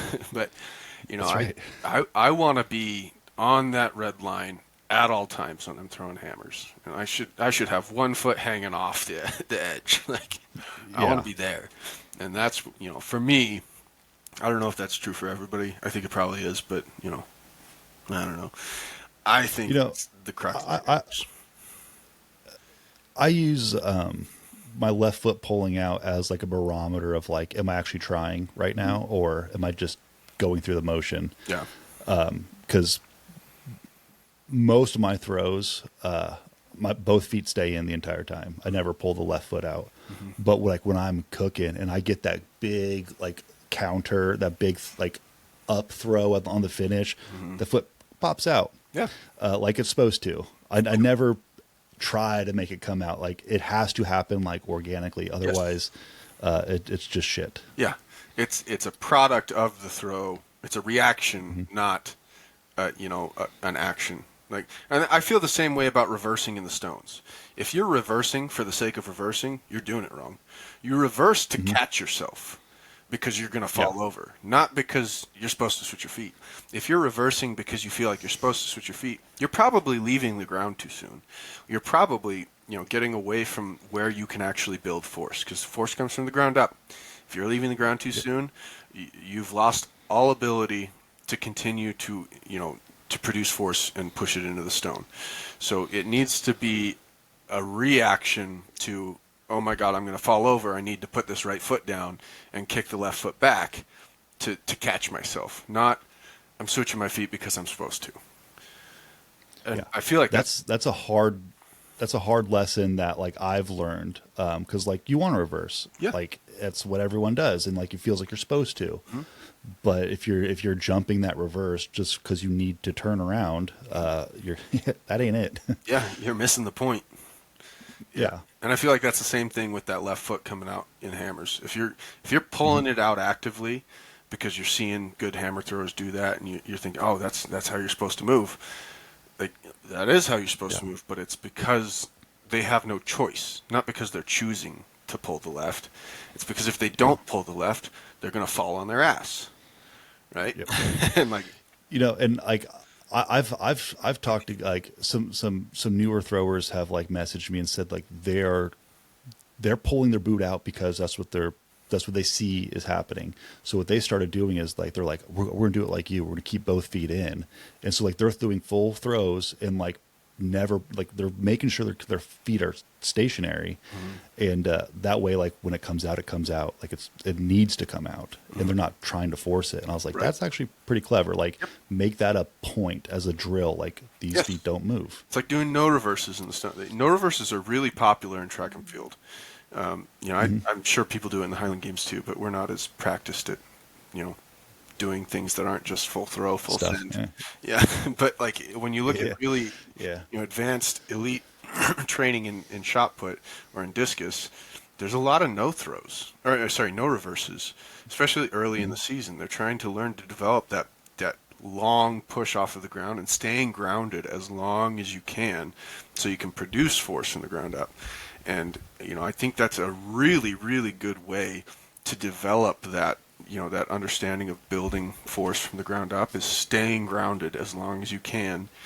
And then, as you're putting stank on it, you're realizing, I have to catch myself. And then it becomes a reaction, and then it's right to transfer or to reverse or to pull that left boot.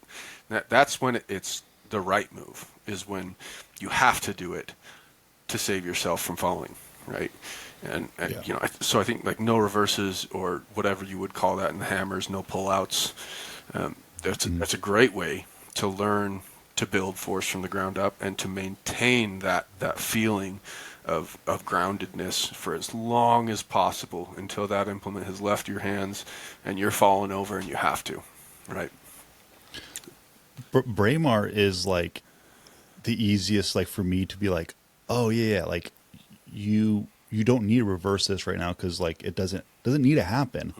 To the point where I say 90% of my Braemar throws I don't reverse on because like it doesn't make sense. Like if I'm trying to, I end up jumping it and like my elbow drops and I fucking whip that thing. I'm like, that hurts. I'm not doing that again. Owie, owie, so owie. like if I keep my feet, dude, I got hooks for elbows. And, like, it just keeps like every stone throw, like it just gets worse and worse. I'm just building like this little deposit on there, but it really hurts when I drop that elbow when I try to jump my reverse. But I don't know. I think this is the way. I agree. And with no reverse, it doesn't have to go from not doing a reverse all the way to doing a full reverse. With Braemar specifically, I really like to do kind of this drag foot reverse, is what I call it, where the right foot, it doesn't leave the ground and jump to the toe board. It, I push off of it and then my toe just kind of drags up to meet my left foot. So my left foot maybe doesn't even leave the ground, or if it does, it's after my right foot has dragged up to meet it and then stepped down, and then I'll kick my foot back. So it's not like this hop. It's kind of like I push and drag up the trig to the front. And so it's almost like this really slow reverse where I'm trying to elongate the time that I'm in contact with the ground and exaggerate it as much as I can.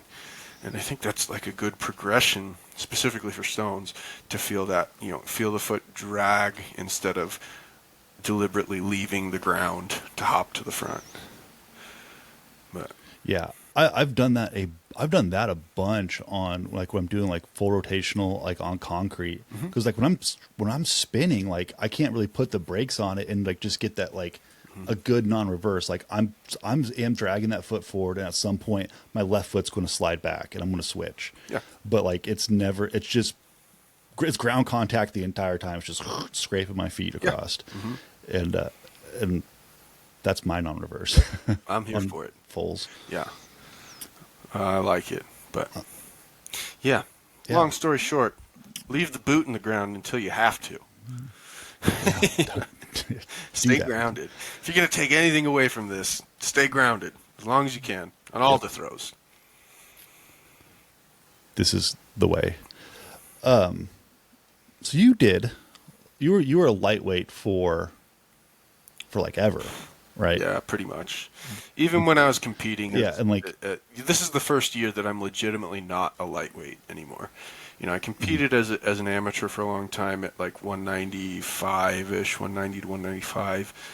In 2019, I had a little spat of trying to be chunky, and the heaviest I ever weighed in 2019 was 219, and it was, it took everything I had to weigh that much. I'd eat like a 5-pound breakfast and leave my sweats and sweatshirt on to weigh in to try and see, because the goal was to see that number grow, because I wanted to get heavier at the time. That was when I was, first throwing as a pro. And so realistically, I was probably actually walking around at like 207 to 211. And I just did everything I could to fake heavy weigh-ins. Lying to myself more than anybody, convincing myself that I was big and strong. But this year, I had a very legitimate weigh-in. Right now, I weigh about 215 in my skippies without any food in me in the morning.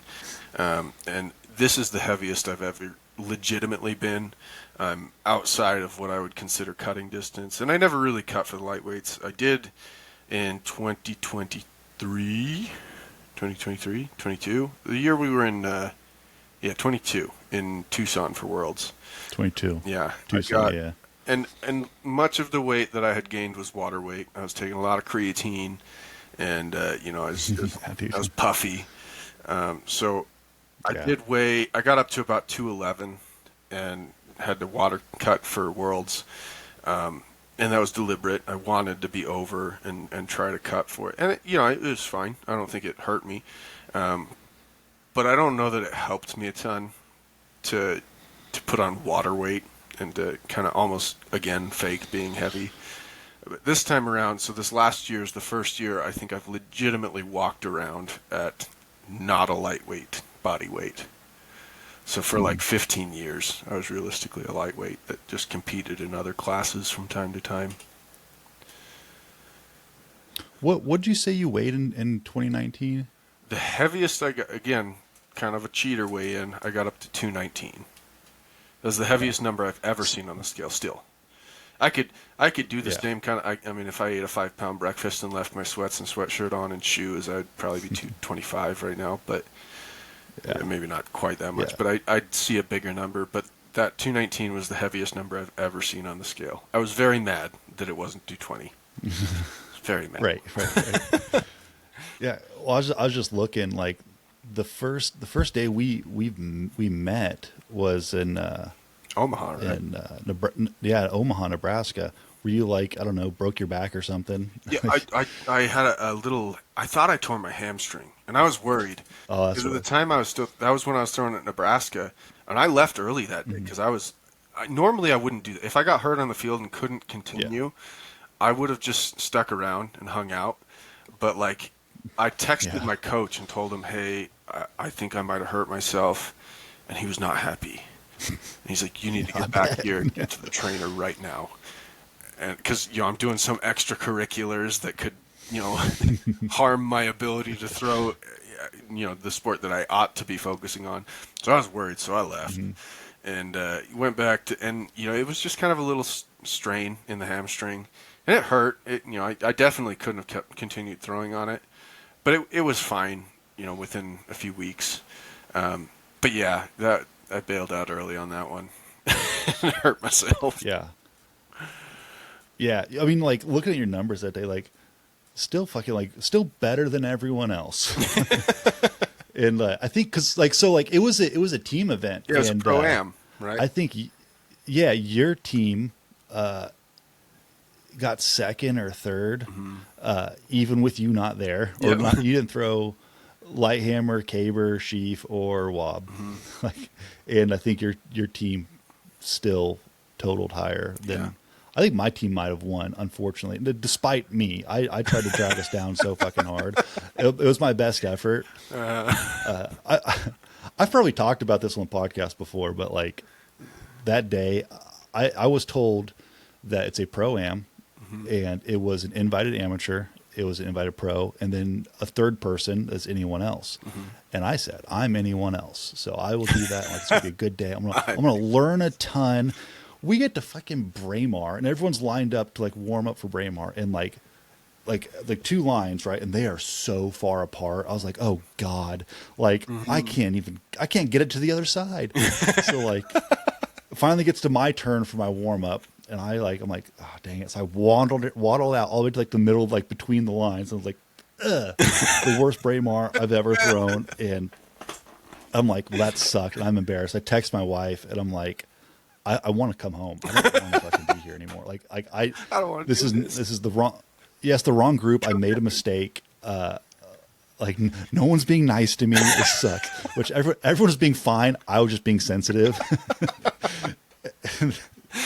Oh, that's. And so like, right, like my open stone was 35-11, and I wanted to die. That was so bad. I'm 20 feet under everyone else, like on all the other events, at least 20 feet. And I was like, I shouldn't be here. And Luke Crowley was on my team, and so was Skylar. And like, they didn't talk to me the entire day. They had no idea that like, they were not thrilled. Skylar didn't like me for years after that, because like funny. I just drug his team down, and he had to dig us out of a hole. Yeah. I think I might have won Sheaf that day. Okay, no, I was close. Mm-hmm. I did really well though. 27 feet, not too bad. Yeah. For like being my third games ever. Yeah. So that's stellar for 30, that was 20, right? That was it would have been. Yeah. Sheaf clicked pretty early on. Yeah. Sheaf clicked pretty early on for me. Mm-hmm. I remember like I was like in the B class, and I threw like 28, and I didn't know if that was like really good or not. And then like Dan Tennyson was announcing, and he's like, holy shit, like that's really good. I'm like, was it? And he's like, yeah, dude, like there are guys like on the pro circuit that can't do that. I was like, what? Like, me? That's awesome. Yeah. But that was the first day we met, and you left early because you're a quitter or something. Yeah, I'm a big quitter. I was so scared, dude. I was like, I'm gonna be in so much trouble. Dude, yeah. And I was trying to play it off like, no, it's cool. I gotta go get some ice on it. But inside, I was like, I'm gonna die. They're gonna kill me when I get back to Nebraska or to Lincoln. Like, well, and you threw heavy hammer after that, and your best heavy hammer was 50'4". Yeah. So yeah, I beat you in heavy hammer. Suck it. 50'4". Ooh. Yeah. I think that beats my heavy hammer from the first year I ever threw when I was 15. I think other than that, I don't know that I've ever thrown heavy hammer that bad. I think you were doing it on one leg, if I recall. Yeah, that makes sense. And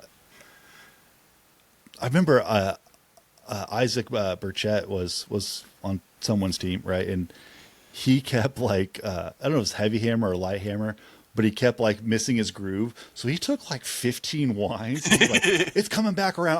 I'll find it. I'll find it. He's just talking. Yeah, it's like 15 winds. He's like, yeah. And I'm like, it's pretty good. Like it wasn't half bad. Yeah. It's like, yeah. All That right. sounds like Isaac. Yeah. What a madman. One of my favorite madmen. For sure. But a madman for sure. Yeah, dude. I like that guy. Oh, he's the best. He's so strange. Yeah. And I think he revels in being strange. I think he likes it. You know, I don't think he's trying to be strange, but he loves that he is strange. Yeah. You know? Like he's just being himself. I love that he's strange. It's just magnificent what his self is. Yeah. You know what's so weird though? I'm looking at this games, the Spring Fling, and I was still pretty new. I didn't realize how many people I knew at that games, and I just like, I'm like, oh, they were there too. Mm-hmm. Oh, they were there. Like, it was just weird. Yeah, that's a good group. That's a really good group. Yeah, there are a couple people that like I thought were going to stick around for a little bit and just didn't. Yeah, like Kyle McKelvey was there, and fuck, that guy was going to be a stud if he just stuck around. Mm-hmm. But there's been a few people that are just flash in the pan. You know, decided they weren't here for it, and I don't get it. I don't get how you can't have more fun than you've ever had in the Highland Games, especially if you're. See, and I anyone that like comes around for a little bit and leaves, I was like, oh, they just have a real job and they're like normal people. Yeah. And like this is not their favorite thing. Yeah. Like, Their wife get didn't it, like them but- being away every other weekend or something. Like, right. yeah. Yeah, that's a common occurrence. Oh, you're a normal person. I see. Well, Yeah. It was good knowing you. Yeah, you don't want all your free time devoted to this. Yeah. Like, Ridiculous. gross. Okay. Yeah, we don't want you anyway. Yeah. I'm gonna die on the field, and you're gonna be with your family and loved ones, coward. Like, Family and loved ones. What a ridiculous thing. let's talk about records for a little bit. You've set all the lightweight records, at least at one point. Mm-hmm. I've broken every single record. There's one that never got verified, and I actually talked to Lee about that. Lee Fugel is a Masters athlete who just yesterday actually broke the Masters 70 world record for the sheaf toss. And it seems like every time that guy goes out, he's going for sheaf records for whatever class he happens to be in. And it was in 2016 in Estes Park. So this would have been the Masters 60 record. Both of us broke the sheaf record the same day with the exact same sheaf, and we both saw it get verified. The athletic director sent the verification to us, picture of it on the scale at the post office and everything, and then he just didn't want to send it to the record keepers. And so Lee was talking to me about it yesterday. He's like, that's always peeved me. Like, that's bothered me that we didn't get our records. And, you know, he broke it again later. But, yeah, that's the only one that never actually made it onto the record books. But in my heart of hearts, I have broken every lightweight record. Yeah. I mean, I thank you for it, I guess, because that's the only one I still have. Well, truth be told, like, I firmly believe that you would have broken it if my record got verified, because you were chasing that number. And if that number was a foot higher, you would have chased that. I don't have any doubt that you would have just put that much more effort in. And it would have your name on it today, one way or another. So, like, it doesn't bother me that you have it. It bothers me that I never got to have it. Yeah. I think you're right, because 23 at nationals in Utah, like we're all done and we're like throwing sheaf. You know, some of the pros and the amateurs were out there just dinking around on sheaf, and they raised the bar to like 37. I was like, oh, okay, I guess I'm not going to do it. And I'm kind of shooting him off pretty early, and Isaac comes over and he's like, oh, you fucking like shove that arm in there. You're just kind of like not doing anything with it. And I was like, oh, okay. And I'm leaving it like on top of the bar at 37. I was like, oh, okay. So that's good to know. Yeah. That's possible. But that's the only one. Yeah. You've had every other one since. Which ones do you have right now? I don't know. To be honest, I know I think I still have the Braemar. Well, and some of them I broke at under 200, but competing as an amateur. So I weighed in the morning of, and I was told like, that's okay as long as it's at a competition, and you are under the weight limit, you can break your lightweight records. And so some of them, I don't know if they ought to have been verified or not, but like I have a Braemar stone. I went 40'11" as a lightweight, but competing as an amateur. I think I do still hold the record at 39'10" or something like that. Always kind of peeved me that I didn't get that up over 40. Open stone is the same thing. I threw. I think I threw 53 feet in Alaska. Oh, that was as a lightweight. So that one must, and I think that did get verified. I don't know. So 53 feet in open stone, heavyweight for. I think it was also yours to begin with as well. It was. You before would that. have been breaking your own record. Yeah, and that one was 49 before I broke that. And both of those, when I started, the Braemar stone was actually the first record I ever broke. I was 17 when I broke my first record at the Kansas City National Championships. I think it was 35'10", was what I threw, wow. and it since jumped up by 5 feet. And I'm not the only person to have thrown well beyond 35 since then. But that shows how far the lightweight class came since when I started. Same with the open. So that was Mark Howes before I broke it, and then open stone was Luke Hilgers. I think he held it at 46, and over the course of a few years, I took it up to the 53. Heavyweight for distance was Nath. It was either Isaac or Nathan. I think it was Isaac Burchett's. He held it at 49.10. And so when I broke this one, it was again at Kansas City.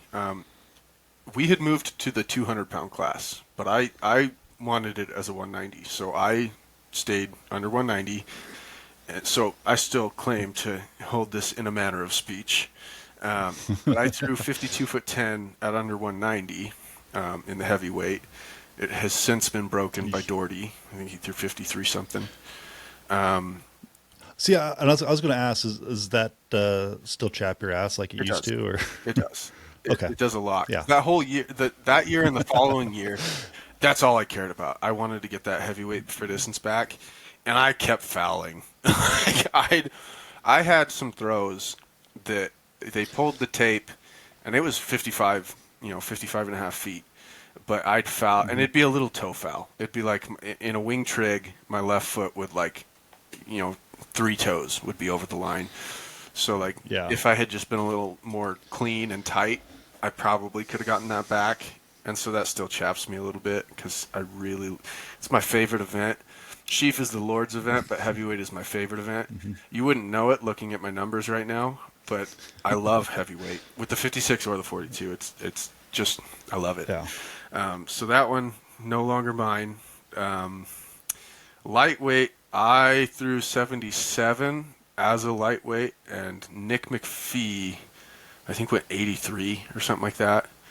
Just a blue. Yeah, 82, 83, something like that. So that one is soundly Nick's. The hammers, I've got both the hammers, 109 and 137, just edging out old Jacob Langworthy's records. And, yeah. Dude, I was so jazzed when I set the heavy, and I was like, you know what, that's not going to last actually. And then we're in Massachusetts, and I was like, I was looking at the ground, I'm like, it's very flat, and these hammers aren't great. Then we got the good hammers, and I was like, oh, I'm fucked.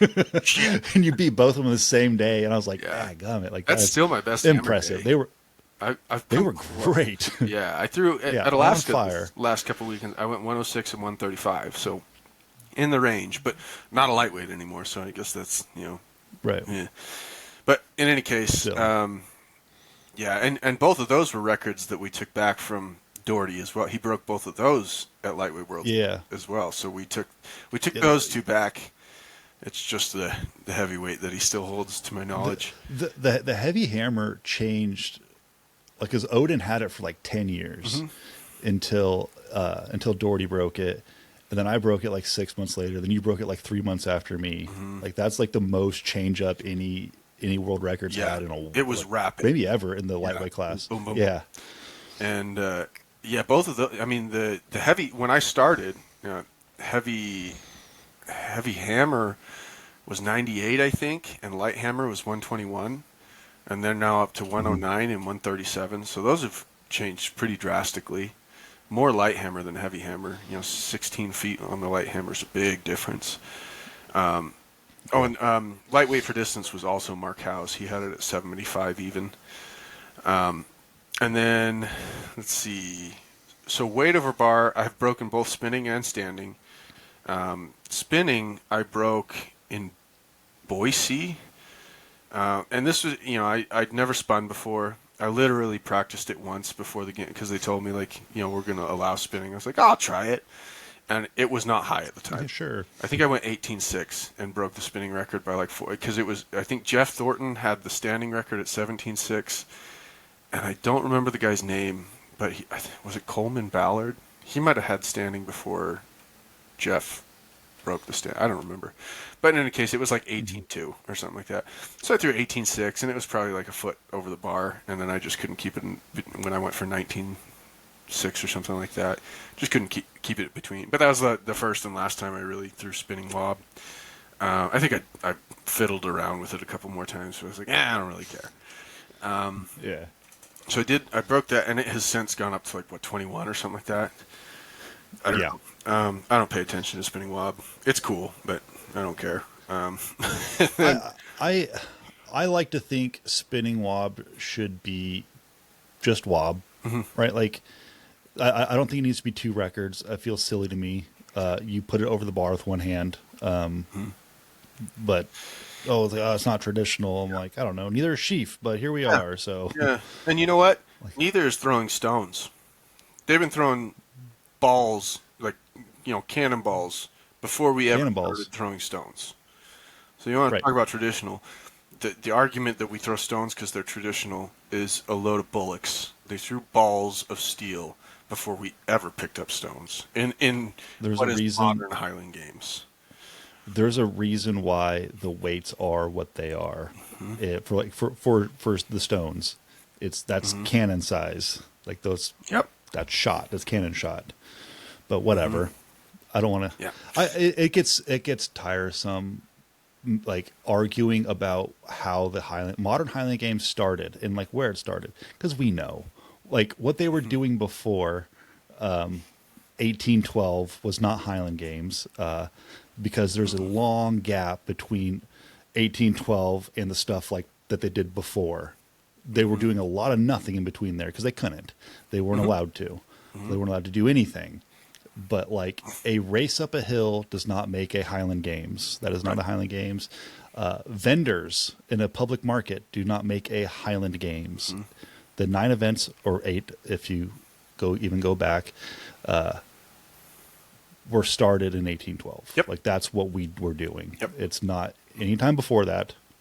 But whatever. Yeah. I could be getting the year wrong. It's 1812, 1818. It's low 1800s. Around that time. Yeah, I would have taken your word for it. But it is low 1800s.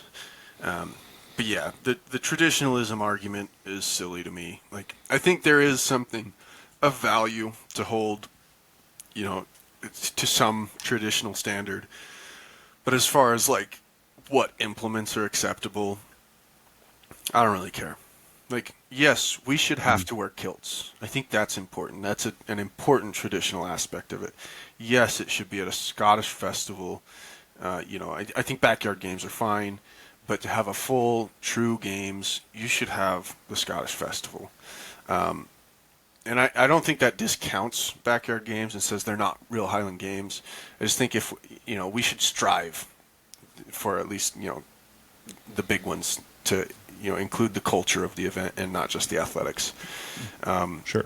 And then, but like stones over shots, like I don't care. I really don't care. And spinning versus standing, I don't care. I really don't care. And throwing sheaf, if you tell me we shouldn't throw sheaf because it's not traditional, I'll karate chop you in the throat. Yeah. That's the Lord's We're event. fighting. Yeah. Them's fighting words. So, yeah, there is some traditionalism that needs to be held on to. But I think that revolves around the culture of the sport and not necessarily the implements that we're using for the sport or the techniques that we're using. Because, the fact of the matter is, if we want to do it exactly like they've always done it, no more gliding, no more spinning and stones, because those didn't exist. Like Brian Oldfield, Victorian shuffle. Yeah, Brian Oldfield coined the spin in the pudding events. Nobody spun in the pudding events until Brian Oldfield did, and that happened in like the last 50 years. So, shut up, everybody else. But that's beside the point. There's spinning wob and there's standing wob, and I did break the record in both of them at one point. I don't remember what height I broke the record in standing wob. I know in 2022, I unofficially, I didn't break it because we did night before weigh-ins, and they don't count those towards records. But I did throw 20-foot something. Which standing. I kept telling Tony when we were discussing about that. I was like, who's to say we can't just add in night before weigh-ins as the standard. Yeah. We're in control. Like Yes. especially at the time, we could do whatever we wanted and say this is how it is. And Well, who's to say that's not accurate? on that note,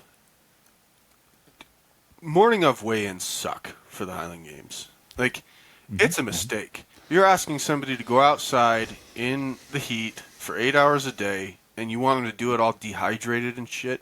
Like, I'm sorry, if you have a weight class, you are inherently encouraging people to cut weight. There's no ways around that. Yeah. You can't tell people like, well, you should walk around at this weight, and if you don't, you're incurring your own risk. Like, that's like, you're ignoring what is an actual safety hazard in the effort of just being like, well, I want it this way. Like, this is how we've always done it. I don't care.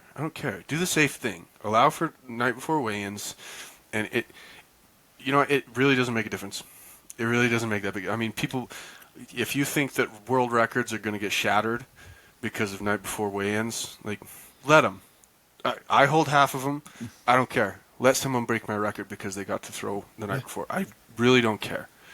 And just because they're weighing in the night before does not mean that they're going to start breaking records. Right. Like, they all of a sudden throw 20 feet further in the lightweight. It doesn't work like that. I think it's a mistake to do morning of weigh-ins.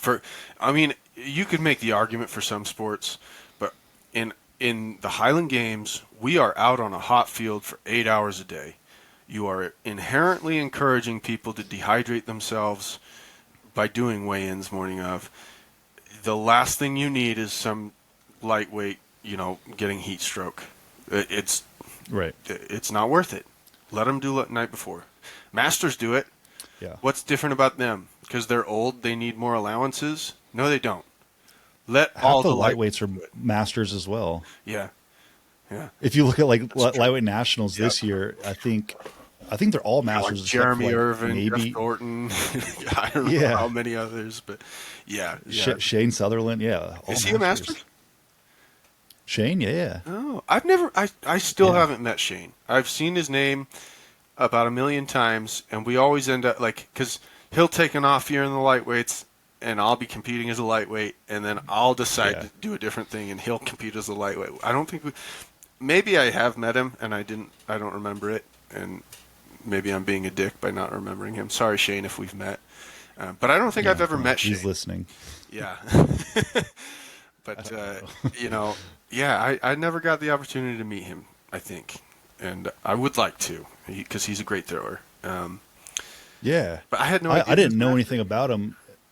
Yeah, I didn't know anything about him until we met in 22 at Nationals. Mm-hmm. And he said he was a pro for a lot of years in the South. And I'm like, I don't know much. Okay, I'm simple. Okay, and then he showed me a picture. I was like, this doesn't even look like you. That's someone different. What the hell are you talking about? Is he Hulk Sutherland? Is he the Hulk Sutherland guy on Facebook? Is that his Facebook name? Because Cállate, perro. I might actually know exactly who that is, and I thought for sure if it's the same Sutherland. It's on Instagram. Instagram, he's like Red Falcon. Oh, look at him. He might. I might know exactly who he is, and I might have competed against him a few times in California, actually. Red Falcon. No, it's not Red Falcon. What the fuck is his name? Do you have him on Facebook? Okay, I don't know where his Instagram is. It's gone. I might know. I might know exactly who it is. If it's the guy I think it is, now that I've realized that he might have been a much larger human at one point that I absolutely did compete with. And I assumed that can't be the same person because he was so much bigger. And so there's a very good possibility I know exactly who this guy is. And I just, in my brain, assumed they were different people. But yeah, I can't find him on Instagram. I don't know why, but what did come up was Chad Clark posted some old pictures of him, and again, just does not look like the same guy. He has long hair and a beard and shit like that. Huh. I'm gonna have 100 pounds heavier. I might have met Shane a lot actually, and even talked to him. But, oops. Yeah, he was in the running That's to the same person. You surprised me, and bravo to you. Yeah, and in 23 he was like on pace to win nationals. And we're throwing sheaf, and he like tweaked his bicep, so he just ate a shit ton of points right then and there.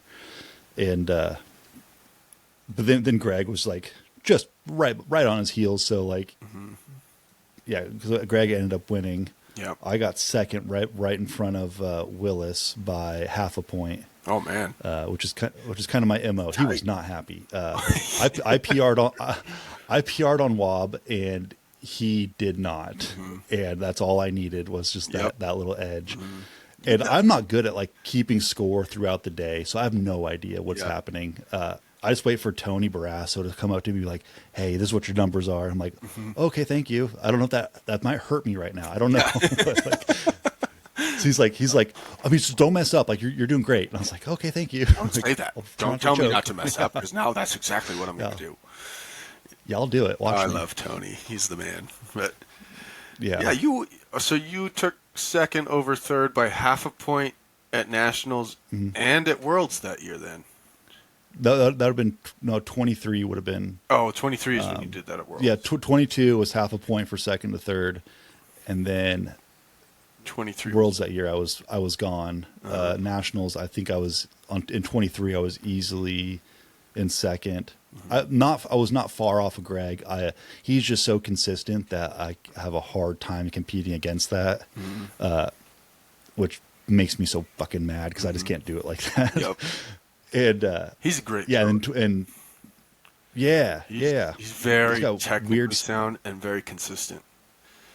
Right. And he's got weird techniques on like weights and like stones. Like he kind of does his own thing on both those. He does. It works for him. Yeah, he works the ground really well. Yeah. He stays really low and stays in contact. Like his feet aren't touching the ground for a very, very minuscule portion of when he's throwing. And I have always liked that about his throws. He really knows how to work the ground. Yeah, when he sets up for weights, he sets up like dead center of the trig. It just runs a straight line to the front, and I'm like, I don't know what that means. I don't know. You're being weird. Yeah, it's witchcraft. Stop dude. it. Yeah, but then he throws like 49-foot heavy. He's throwing 49, 48, something like that. 48, 49, something like that. No, I think it's 49. Yeah. Yeah. So very, 49. Very good weight thrower, obviously. Yeah. You know, it's just a little unconventional. I wouldn't even call it unconventional as much as just different enough to make you kind of like raise an eyebrow. Like that looks different. Yeah. But in a good way. Yeah. In some senses. And like starting in the center is weird to me. Maybe he knows something I don't know, and that's why he does that. It doesn't make sense to me to start in the center, but you know, whatever. Nope. He threw 49 feet. I thought he was going to. I thought he was going to one turn. He did not. Yeah. But yeah, he's a great thrower though.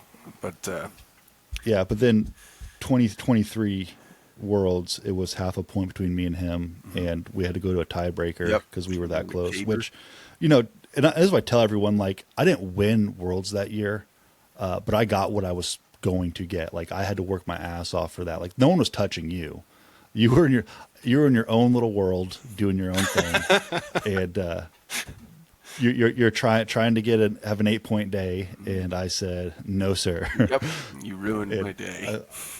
I ruined your entire day. You won world championship, and but I needed that win, and like that's why I've talked about this before. Is like it came because they were using Scottish scores to do like their scoring, that program, which is fine. It's a fine program. Yeah.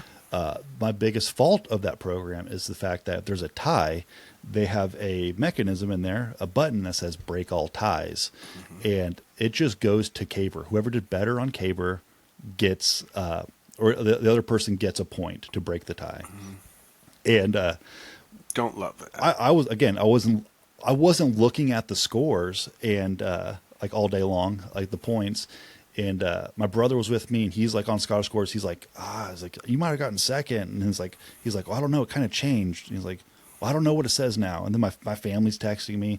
Then I see Greg over talking to he went AD straight to the judging group. Yeah, and I was like, I'm starting to freak out. I'm like, okay, when he's done talking, I'm gonna go talk to him too, just to see like I don't know. Like, I trust Greg. I don't think he's trying to manipulate the situation. No. I'm sure he's just Yeah. trying to understand the Yep. situation. Yep. But like, I needed to understand it as well because he now knows something that I don't. Mm-hmm.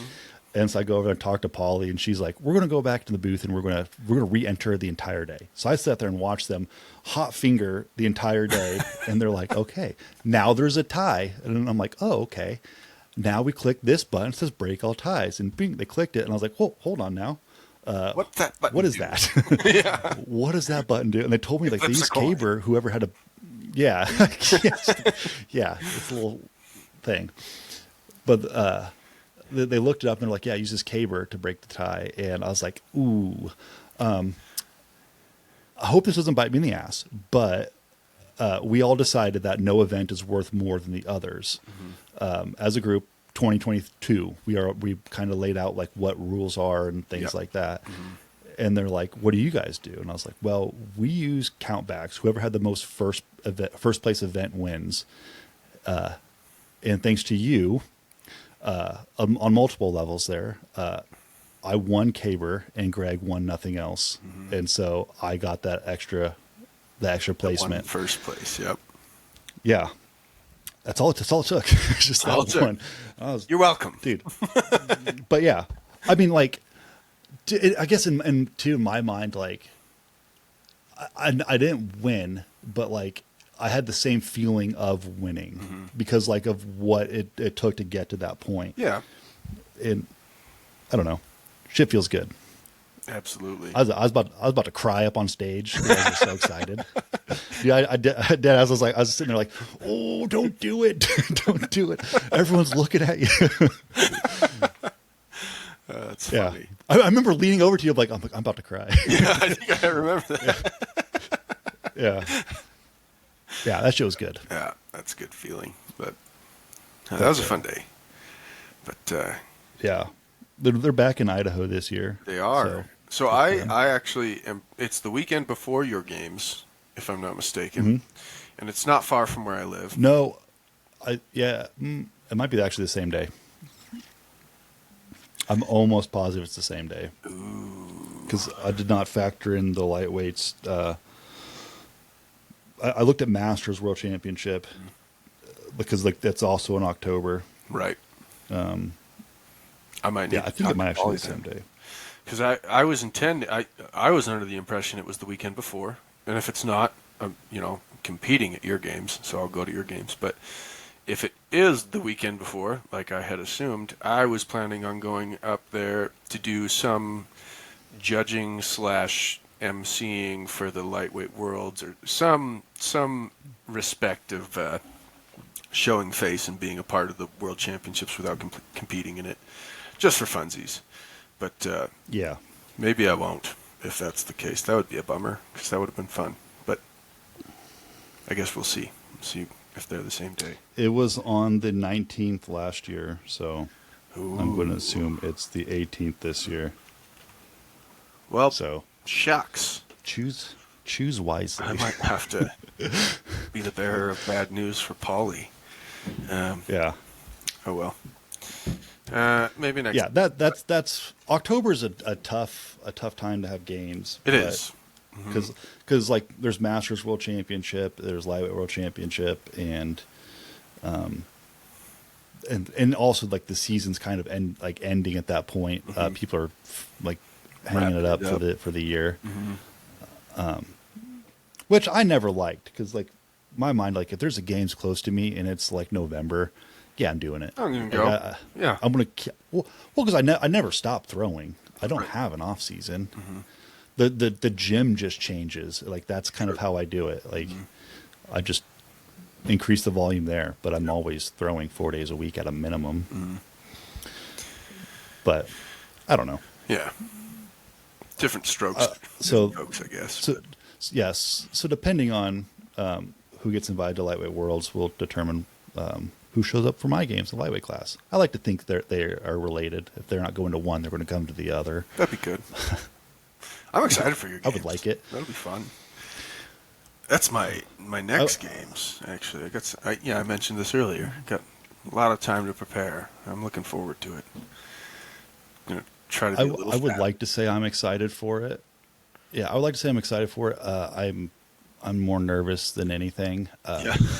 because I have expectations of what I want to do and what I'm capable of and all that stuff, and it's hard to execute without like a team of a bunch of people Yeah. and already being established as a thing.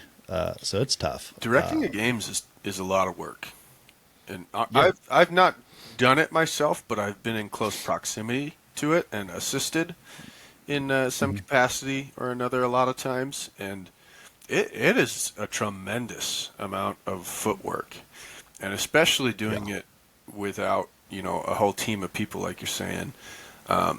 It's a lot to handle, and I know you've mentioned before, like if you are gonna have some help, you need it to be from somebody that you can trust to do it the way that you want it to be done and to do it well and timely, and that's difficult to find too. Because So I even if I, I was going to say, yeah, even if I you have a have vision people that are and willing, I have, yeah, who knows if they're going to be the right person to do the job.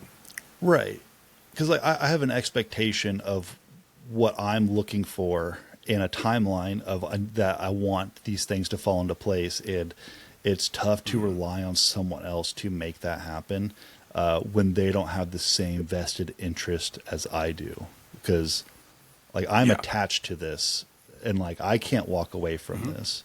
But like if something doesn't pan out for them, they're like, well, I got busy at work this week, I can't get that done. I'm like, well, fuck. Okay, I guess I'll struggle then. Cool. So Yeah, it's tough, and especially being at the first year, I'm running into all kinds of stuff like I just never thought of, and things that I can do to make it better. But I think the general idea of what I'm doing, I think it's worthwhile. And if it's not my dream this year, it will be the next year or the year after that. Because like I think it could be very entertaining formatting it this way. And like being at the venue that we're at, like we can always expand, because I know some people aren't super thrilled about throwing 5 events.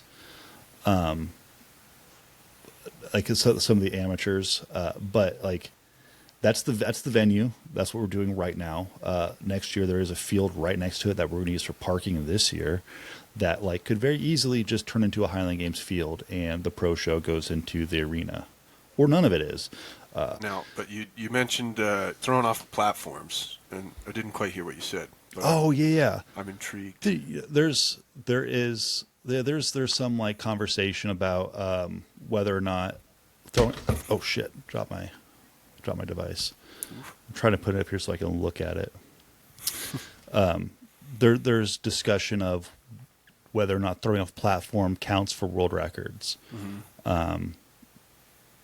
I think it does, but maybe I'm just biased and just too close to it. But some say that it needs to be on grass or it doesn't count.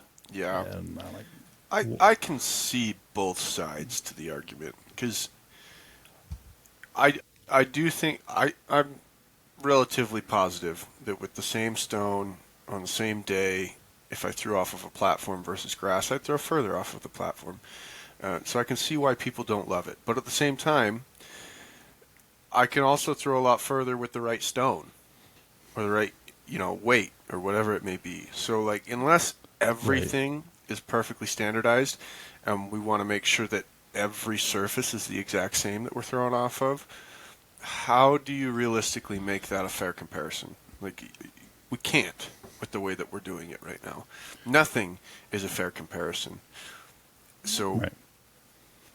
I get why people get uppity about it, but I also see how it's kind of splitting hairs to care that much about all of those things so much. Yeah, and like my thing is too is like, okay, it has to be grass, but what about games that throw off of dirt? That's not grass? Does that count? Because like it's possible, like a hard pack like pea gravel like behaves similar to what a concrete can, depending on like. And you'll So- throw further off of that. You'll throw further off of a surface that has less squish to it, right? If it rained the night before, your ground is going to be worse. And are we gonna say no? Your record doesn't count because you didn't get rained on for the last 3 months. Like, well, that seems nitpicky. And I do think I think platforms are a little different than that, especially if you get like, you can make a platform that has a lot of rebound. Like if you're getting to the point where you're basically on those like gymnastic, bouncy, pads, whatever they're called, where people practice it. That might be pushing it. I can see the argument there. Sure. But how many hairs are we going to split here?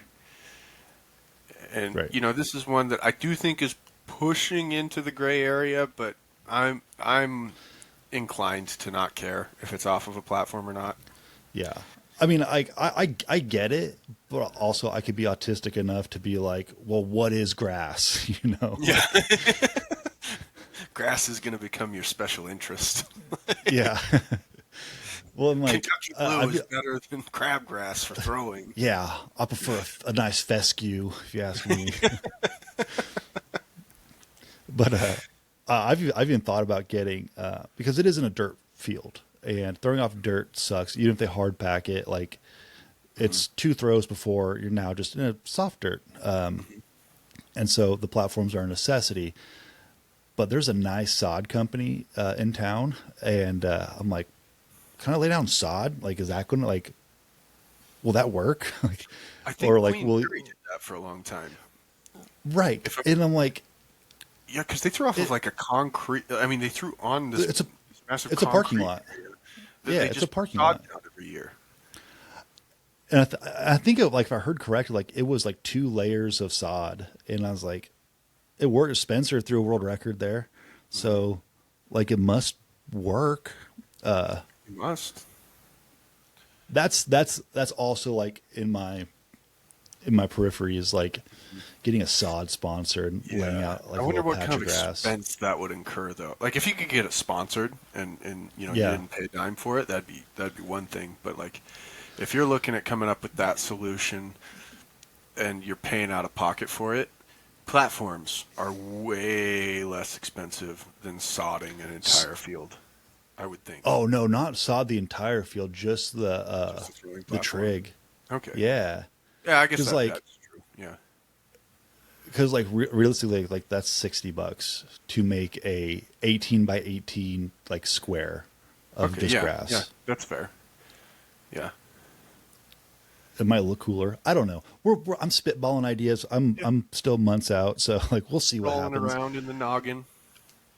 If I get enough feedback, so whoever's listening to this, like comment on whatever you're listening to and tell me, do you think platforms count for world records? I would like to know. We're polling the masses here. That's how we get to the bottom of this. Mm-hmm. And don't try to hurt my feelings or not hurt my feelings. I don't care. Don't hurt my feelings. Agree with me. Do not hurt my feelings, but also like be honest. But know I'm sensitive. Okay. And more importantly, when you do tell us that you don't want platforms, what kind of sod? Kentucky Blue would be my choice. Which sod would you go with? I think that's also an important poll. So answer both questions. Yeah. That is, yeah. Mm-hmm. Yep.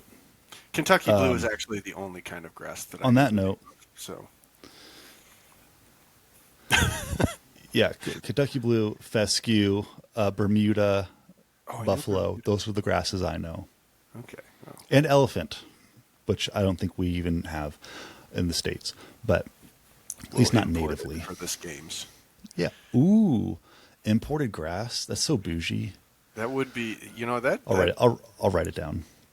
That might be the move. Yeah. I could get like Scotland peat, and we throw off of that. Like import like peat blocks.